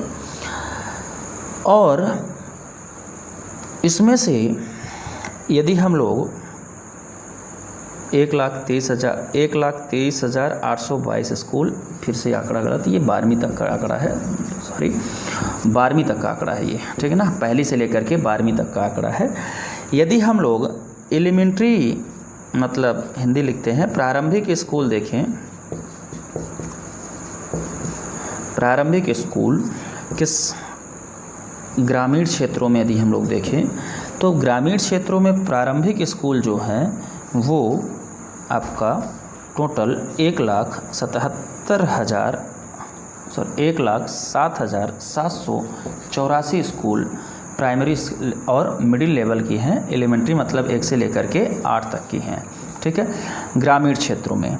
और शहरी क्षेत्रों में यदि देखा जाए तो यह संख्या बहुत ही कम है, केवल 7,099 ही हैं, ठीक है ना, 7,099 स्कूल ही हैं शहरी क्षेत्रों में जो सरकारी हैं, ठीक है। इस प्रकार से देखा जाए तो मध्य प्रदेश में स्कूलों की दृष्टिकोण से अभी संख्या में बहुत ही कम है, इसकी चर्चा हम लोग समस्याओं में करते हैं, ठीक है। शिक्षकों की उपलब्धता के दृष्टिकोण से हम लोग इस टॉपिक को देखें कि भारत में अब तक कितने शिक्षक बनाए मतलब नियुक्त किए जा चुके हैं, तो एक आंकड़ा यहाँ पे ये भी निकल कर आता है कि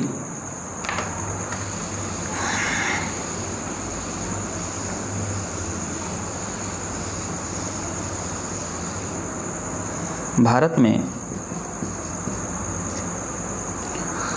देखिए जो आरटीई का अनुपात है शिक्षा का वो 30 विद्यार्थी पर 1 शिक्षक का आदर्श रेशियो है, लेकिन अभी पूरे भारत में ये रेशियो प्राप्त करना मुश्किल है, ठीक है। तो भारत में लगभग 8वीं लेवल के जो कुल शिक्षक हैं, पहली से लेकर के 8वीं लेवल पे 2011 के आंकड़ों के हिसाब से बात कर रहे हैं ये वाली बात, ठीक है, तो लगभग 58,16,673 शिक्षक हैं।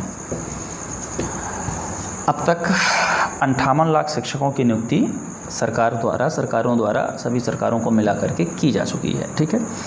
तो एक प्रकार से देखा जाए तो ये आंकड़े हैं, इन आंकड़ों को भी आप उपलब्धि में गिनाएं। कुछ उपलब्धियां और हैं जिनकी चर्चा हम करते हैं। ये तो इंफ्रास्ट्रक्चर मतलब स्कूल कितने हैं और आपका शिक्षक कितने हैं पढ़ाने वाले, ये हो गया। सरकार की उपलब्धियों में देखा जाए तो सरकार ने समावेशी शिक्षा को बढ़ावा दिया। समावेशी शिक्षा का मतलब है कि सभी वर्ग तक शिक्षा पहुंचाने का एक अच्छा प्रयास सरकार के द्वारा किया गया। सभी वर्ग तक शिक्षा पहुंचाने का प्रयास, पिछड़े, दलित, जनजाति, अनुसूचित जाति आदि सभी वर्ग तक, आर्थिक रूप से कमज़ोर वर्ग, सभी वर्ग तक शिक्षा पहुंचाए, मतलब शिक्षा की प्रक्रिया में सबको शामिल किया गया, अर्थात शिक्षा को समावेशी बनाने का सरकार के द्वारा प्रयास किया गया, ठीक है। दूसरा, बुनियादी ढांचे बहुत सारे बने, बहुत सारी स्कूलें बनी, बुनियादी ढांचे, बुनियादी सेवाओं पर फोकस किया गया। बुनियादी सेवाओं का मतलब जैसे मिड डे मील योजना हुई, ऐसी सेवाएं जिससे छात्र स्कूल तक पहुँचें और शिक्षा ग्रहण करें, ठीक है, जिससे छात्रों का क्या हुआ, ड्रॉप आउट कम हुआ। तो एक उपलब्धि वो भी है कि जो शाला छोड़ने की प्रवृत्ति है, स्कूल छोड़ने की जो प्रवृत्ति है, उसमें प्रवृत्ति में कमी आई, ठीक है। और कुछ योजनाएं जैसे बेटी बचाओ बेटी पढ़ाओ योजना से, है ना, बेटी बचाओ बेटी पढ़ाओ योजना से क्या हुआ, बालिका शिक्षा को प्रोत्साहन मिला। तो बालिका शिक्षा को प्रोत्साहन, जिससे जेंडर गैप कम हुआ साक्षरता में, वो भी एक खास उपलब्धि है, ठीक है। इसी प्रकार शिक्षकों के प्रशिक्षण को आधुनिक बनाए जाने का प्रयास किया गया। शिक्षकों के प्रशिक्षण पर वही बल दिया गया, बहुत सारे कार्यक्रम चलाए गए शिक्षकों के प्रशिक्षण के लिए, है ना। शिक्षा का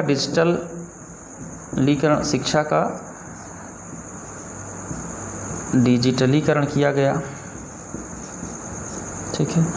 ऑनलाइन शिक्षा का बहुत ही बढ़िया ऐप बनाया गया, दीक्षा ऐप, तो ऑनलाइन शिक्षा का प्रावधान किया गया। तो ये तमाम उपलब्धियां हैं जिनको आप सरकार के नज़रिए से देख करके कह सकते हैं कि सरकार इन सारे कामों को की। एक बात और, अनुसूचित क्षेत्रों में शिक्षा का प्रसार किया गया है ना, शिक्षा को अनुसूचित क्षेत्रों तक पहुंचाया गया विशेष सुविधा के साथ। समावेशी शिक्षा में लिख सकते हैं बहुत सारी आर्थिक सहायता के साथ, बहुत सारे स्कॉलरशिप के साथ शिक्षा दिए जाने का प्रयास किया गया। निःशुल्क और अनिवार्य शिक्षा ने तो शिक्षा की दिशा में एक बहुत ही बड़ा परिवर्तन किया है। तो वो सारी बातें सरकार की उपलब्धियों में आप गिना सकते हैं। ठीक है, उपलब्धियों के बाद ये टॉपिक इतना ही। उपलब्धियों के बाद हम लोग इसमें देख लेते हैं शिक्षा से संबंधित, मुख्य रूप से स्कूली शिक्षा से संबंधित भारत में कौन कौन सी समस्याएं हैं।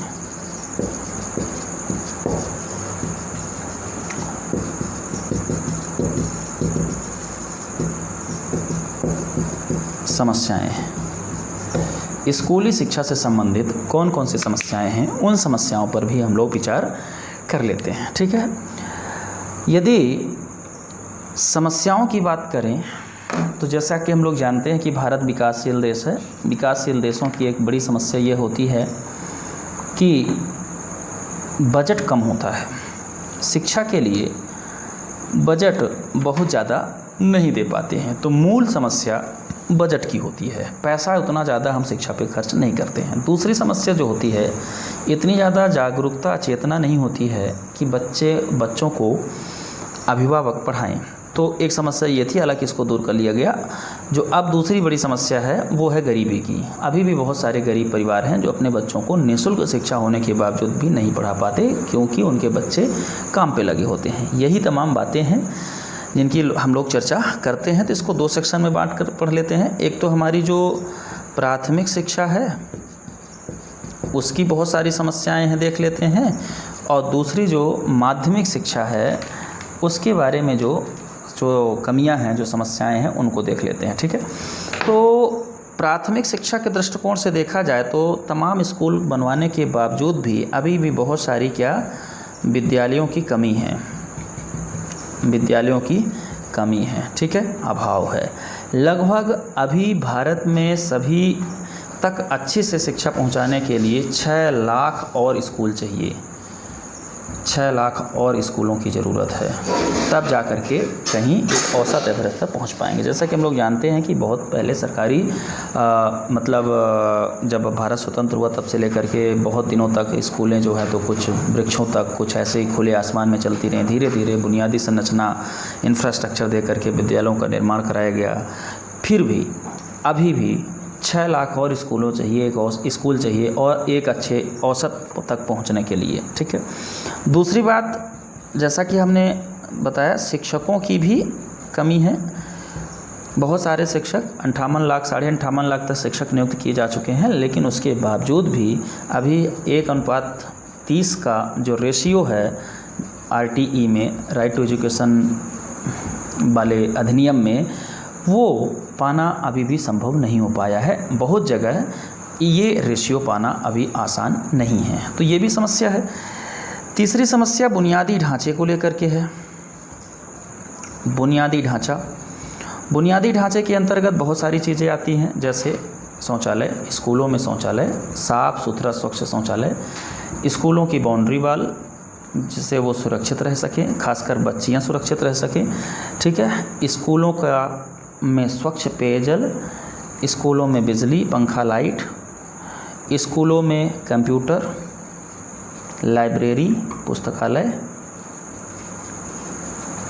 स्वच्छता के लिए संबंधी उपकरण, ये इन सारी चीज़ों के भी व्यापक स्तर पर कमी है। ठीक है, जिसके कारण क्या हो रहा है, जिसके कारण बहुत सारे बच्चे, खासकर लड़कियां, एक प्रश्न आपके सिलेबस में है, एक पूछा गया है कि बालिकाओं के बीच में शिक्षा छोड़ देने के कारण क्या है। तो एक कारण यह है कि साफ़ सुथरे स्वच्छ शौचालय नहीं होते, स्वच्छता संबंधी विशेष प्रावधान नहीं होता, जिसके कारण माँ बाप और खुद बच्चियाँ स्कूल जाने से कतराते हैं। ठीक है, तो ये 3 बातें हुई समस्याओं में। चौथी जो बात है, गरीबी।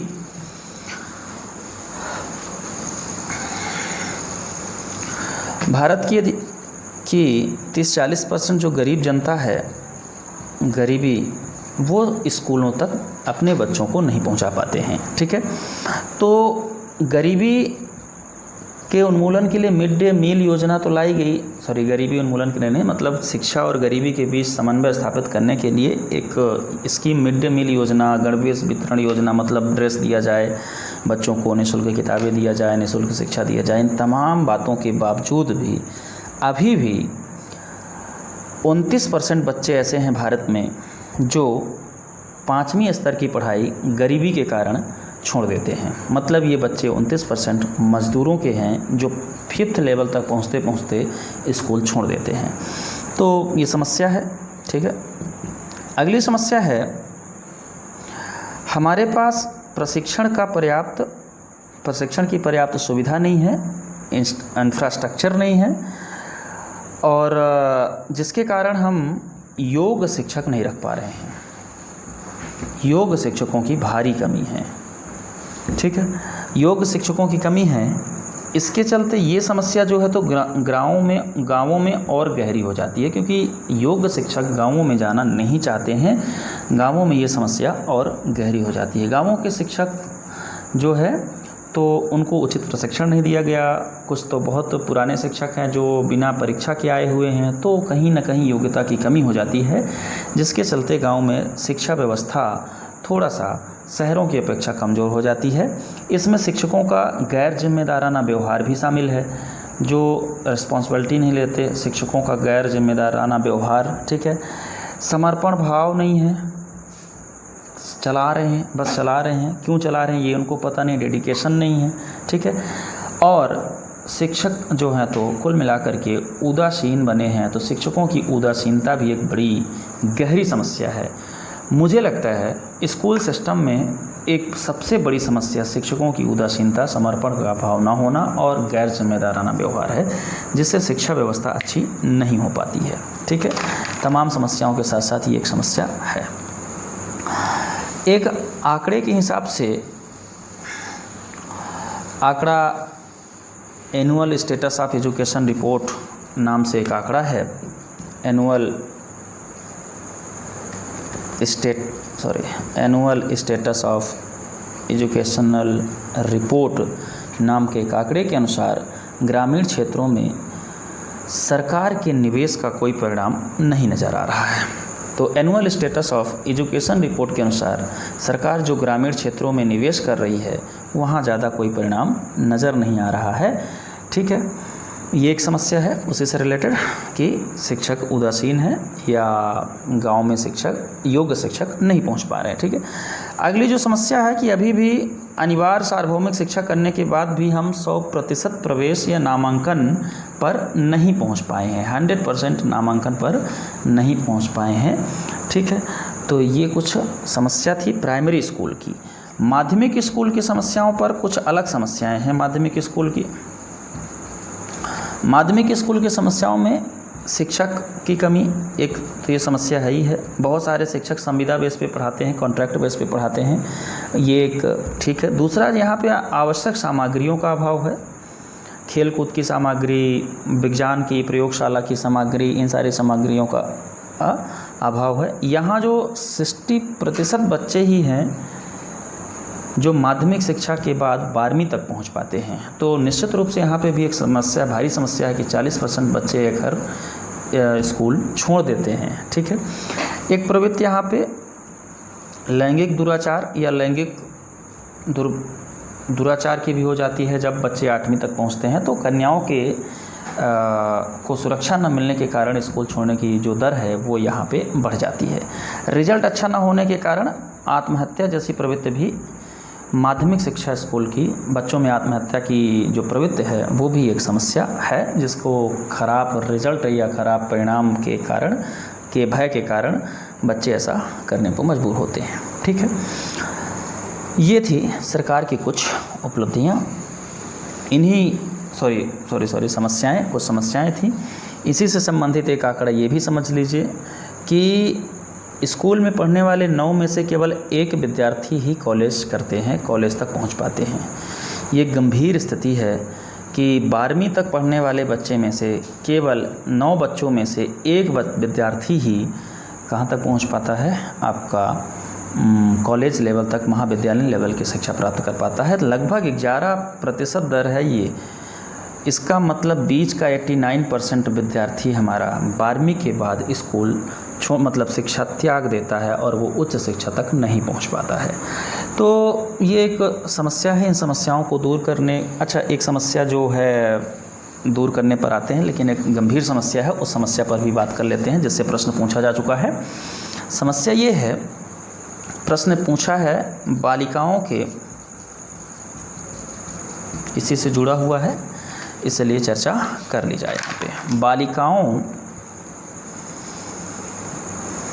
में विद्यालय छोड़ने की बालिकाओं के विद्यालय छोड़ने के कारण क्या हैं। ठीक, फिलहाल यहाँ पे बालिका से बात करेंगे, बालिका के संदर्भ में बात करेंगे, लेकिन विचार हम लोग बालकों पर भी करेंगे। ठीक है, बालिकाओं के विद्यालय छोड़ने के कई कारण हो सकते हैं। बीच में ही विद्यालय क्यों छोड़ देती हैं बालिकाएं, उसके कई कारण हो सकते हैं। मूल कारण उनके अभिभावकों की गरीबी ही है। तो एक पहला कारण गरीबी है जो बालक और बालिकाओं दोनों पर लागू होता है, लेकिन प्रभावी सबसे पहले वो बालिकाओं पर होता है। बालकों को 12वीं तक पढ़ा भी सकते हैं, लेकिन बालिकाएं गरीबी के कारण अधिक से अधिक कक्षा 8 तक ही या ज़्यादा से ज़्यादा 10 तक पढ़ पाती हैं, उसके बाद छोड़ देती हैं। इसी गरीबी के कारण घर का जो प्रेशर होता है, घर का जो दबाव होता है, घर के जो काम का दबाव होता है, क्योंकि माता पिता दोनों मजदूर हैं, माता मजदूर पिता मजदूर, फिर जो बच्ची बचती है उस बच्ची को घर संभालने की जिम्मेदारी दे दी जाती है, और घर संभालने के चक्कर में, भाइयों को संभालने के चक्कर में ये बच्ची स्कूल नहीं जा पाती है, जिसके चलते उसको बीच में ही स्कूल छोड़ना पड़ता है। तो गरीबी, घर का दबाव, घर के काम, जिम्मेदारी, ये तो चीज़ें हो गई। ठीक है, तीसरा, स्कूल में बुनियादी संरचनाओं का अभाव, जैसा कि उधर हम लोगों ने देखा, बुनियादी संरचनाओं का अभाव। स्कूल में बुनियादी संरचनाओं के अभाव जैसे कि स्वच्छ शौचालय, सुरक्षा के लिए बाउंड्री वॉल आदि की कमी के चलते भी बहुत सारी बालिकाएं स्कूल त्याग देती हैं। इसके साथ साथ एक बहुत ही महत्वपूर्ण कारक है बाल विवाह। बाल विवाह के कारण भी बालिकाओं का जल्दी विवाह हो जाता है और जिसके कारण विद्यालय छोड़ देती हैं। बाल विवाह से मुक्ति दिलाने के लिए एक अधिनियम लाया गया 2006 में, बाल विवाह प्रतिषेध अधिनियम 2006, है ना। महिला बाल विवाह प्रतिषेध अधिनियम 2006 लाया गया, जिसके प्रभाव में, जिसके लक्ष्य में ये बात रखी गई कि बाल विवाह को कम किया जाएगा। उसके अच्छे परिणाम न आने की वजह से शिक्षा छोड़ने की जो प्रवृत्ति है, विद्यालय छोड़ने की प्रवृत्ति है और बढ़ी। इससे रिलेटेड एक प्रश्न है, उसको हम लोग चर्चा करेंगे, देखेंगे उसको अगले खंड में किसी। तो बाल विवाह एक कारक हो गया। बुनियादी संरचनाओं, सुरक्षा की कमी, कई बार लैंगिक दुराचार, स्कूल में छात्रों का या शिक्षकों का दुराचार, तो सुरक्षा की कमी है। तो सुरक्षा की कमी के कारण, लैंगिक दुराचार के भय के कारण भी बालिकाएं स्कूल छोड़ देती हैं। ठीक है, माता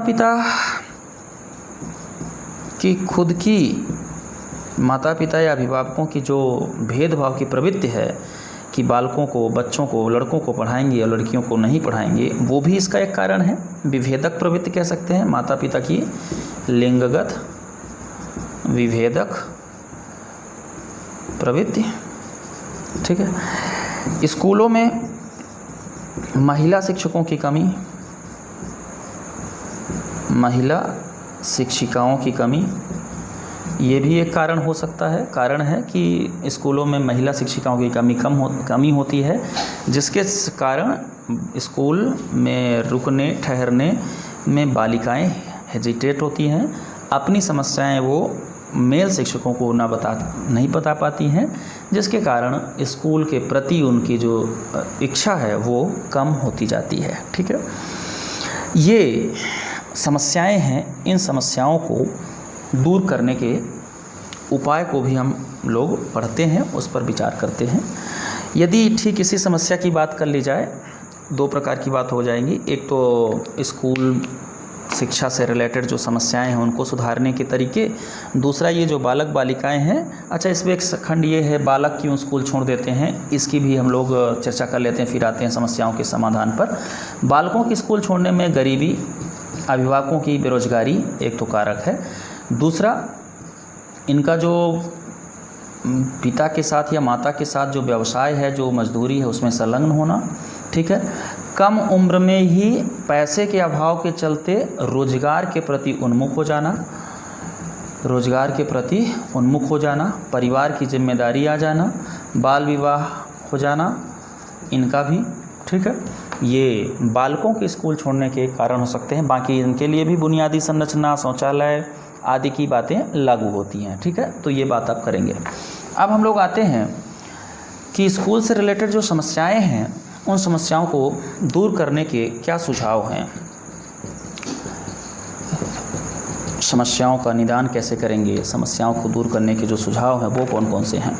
देखिए, सबसे पहले तो वित्त की कमी है, तो मुझे लगता है बात यहीं से की जानी चाहिए, वित्त की पूर्ति की जाए।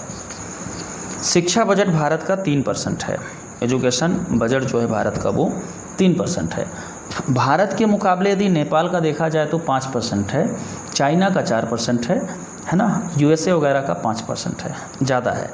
भारत इस मुकाबले में भी कम है, क्योंकि भारत का जो जीडीपी है उसका हिस्सा बहुत सारे हिस्से में खर्च होता है। तो अभी भारत 3% बजट पे चल रहा है।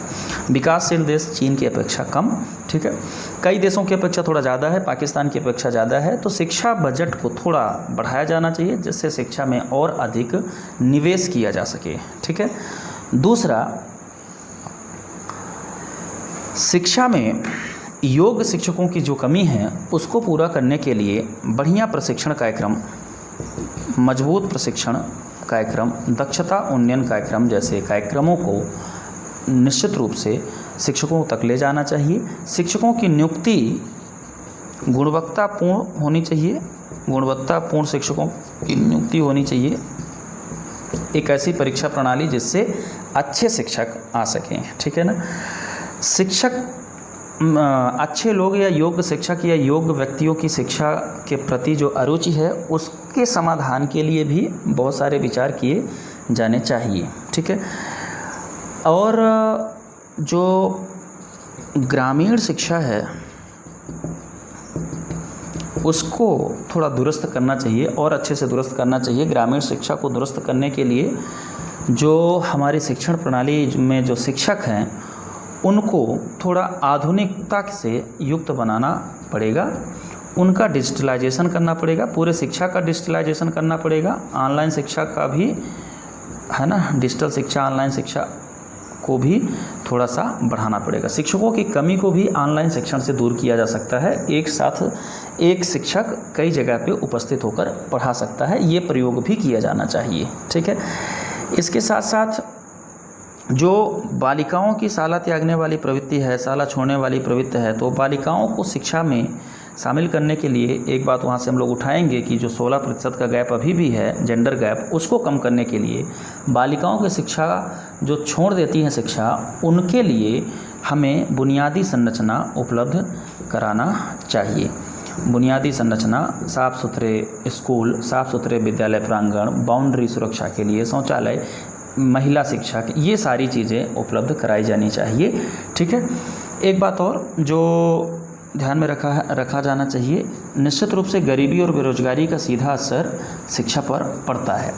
तो सरकार को अप्रत्यक्ष रूप से ऐसा प्रयास करना चाहिए जिससे गरीब और बेरोजगार लोग अपने आय का एक निश्चित हिस्सा शिक्षा में लगा सकें या शिक्षा के प्रति प्रेरित हो सकें। तो इनको जागरूकता पहुंचाने की भी ज़रूरत है, ठीक है। तो ये एक लंबा टॉपिक था जिसमें हम लोगों ने कई सारे टॉपिक पढ़े हैं। यदि आप इतना सारा वीडियो देख लेते हैं जो आप अभी कर रहे हैं, जो पढ़ रहे हैं, ये वीडियो आप पूरा देख लेते हैं, निश्चित रूप से जो सिलेबस के पॉइंट है वो आपका बहुत सारा हो जाएगा। इसमें जो छूटने वाली चीज़ है वो मुख्य रूप से 2 चीज़ें हैं, पहले ही बता दिया था। अगले 2 क्लासेस में इनको हम लोग पूरा करेंगे, एक RTA, दूसरा NEP,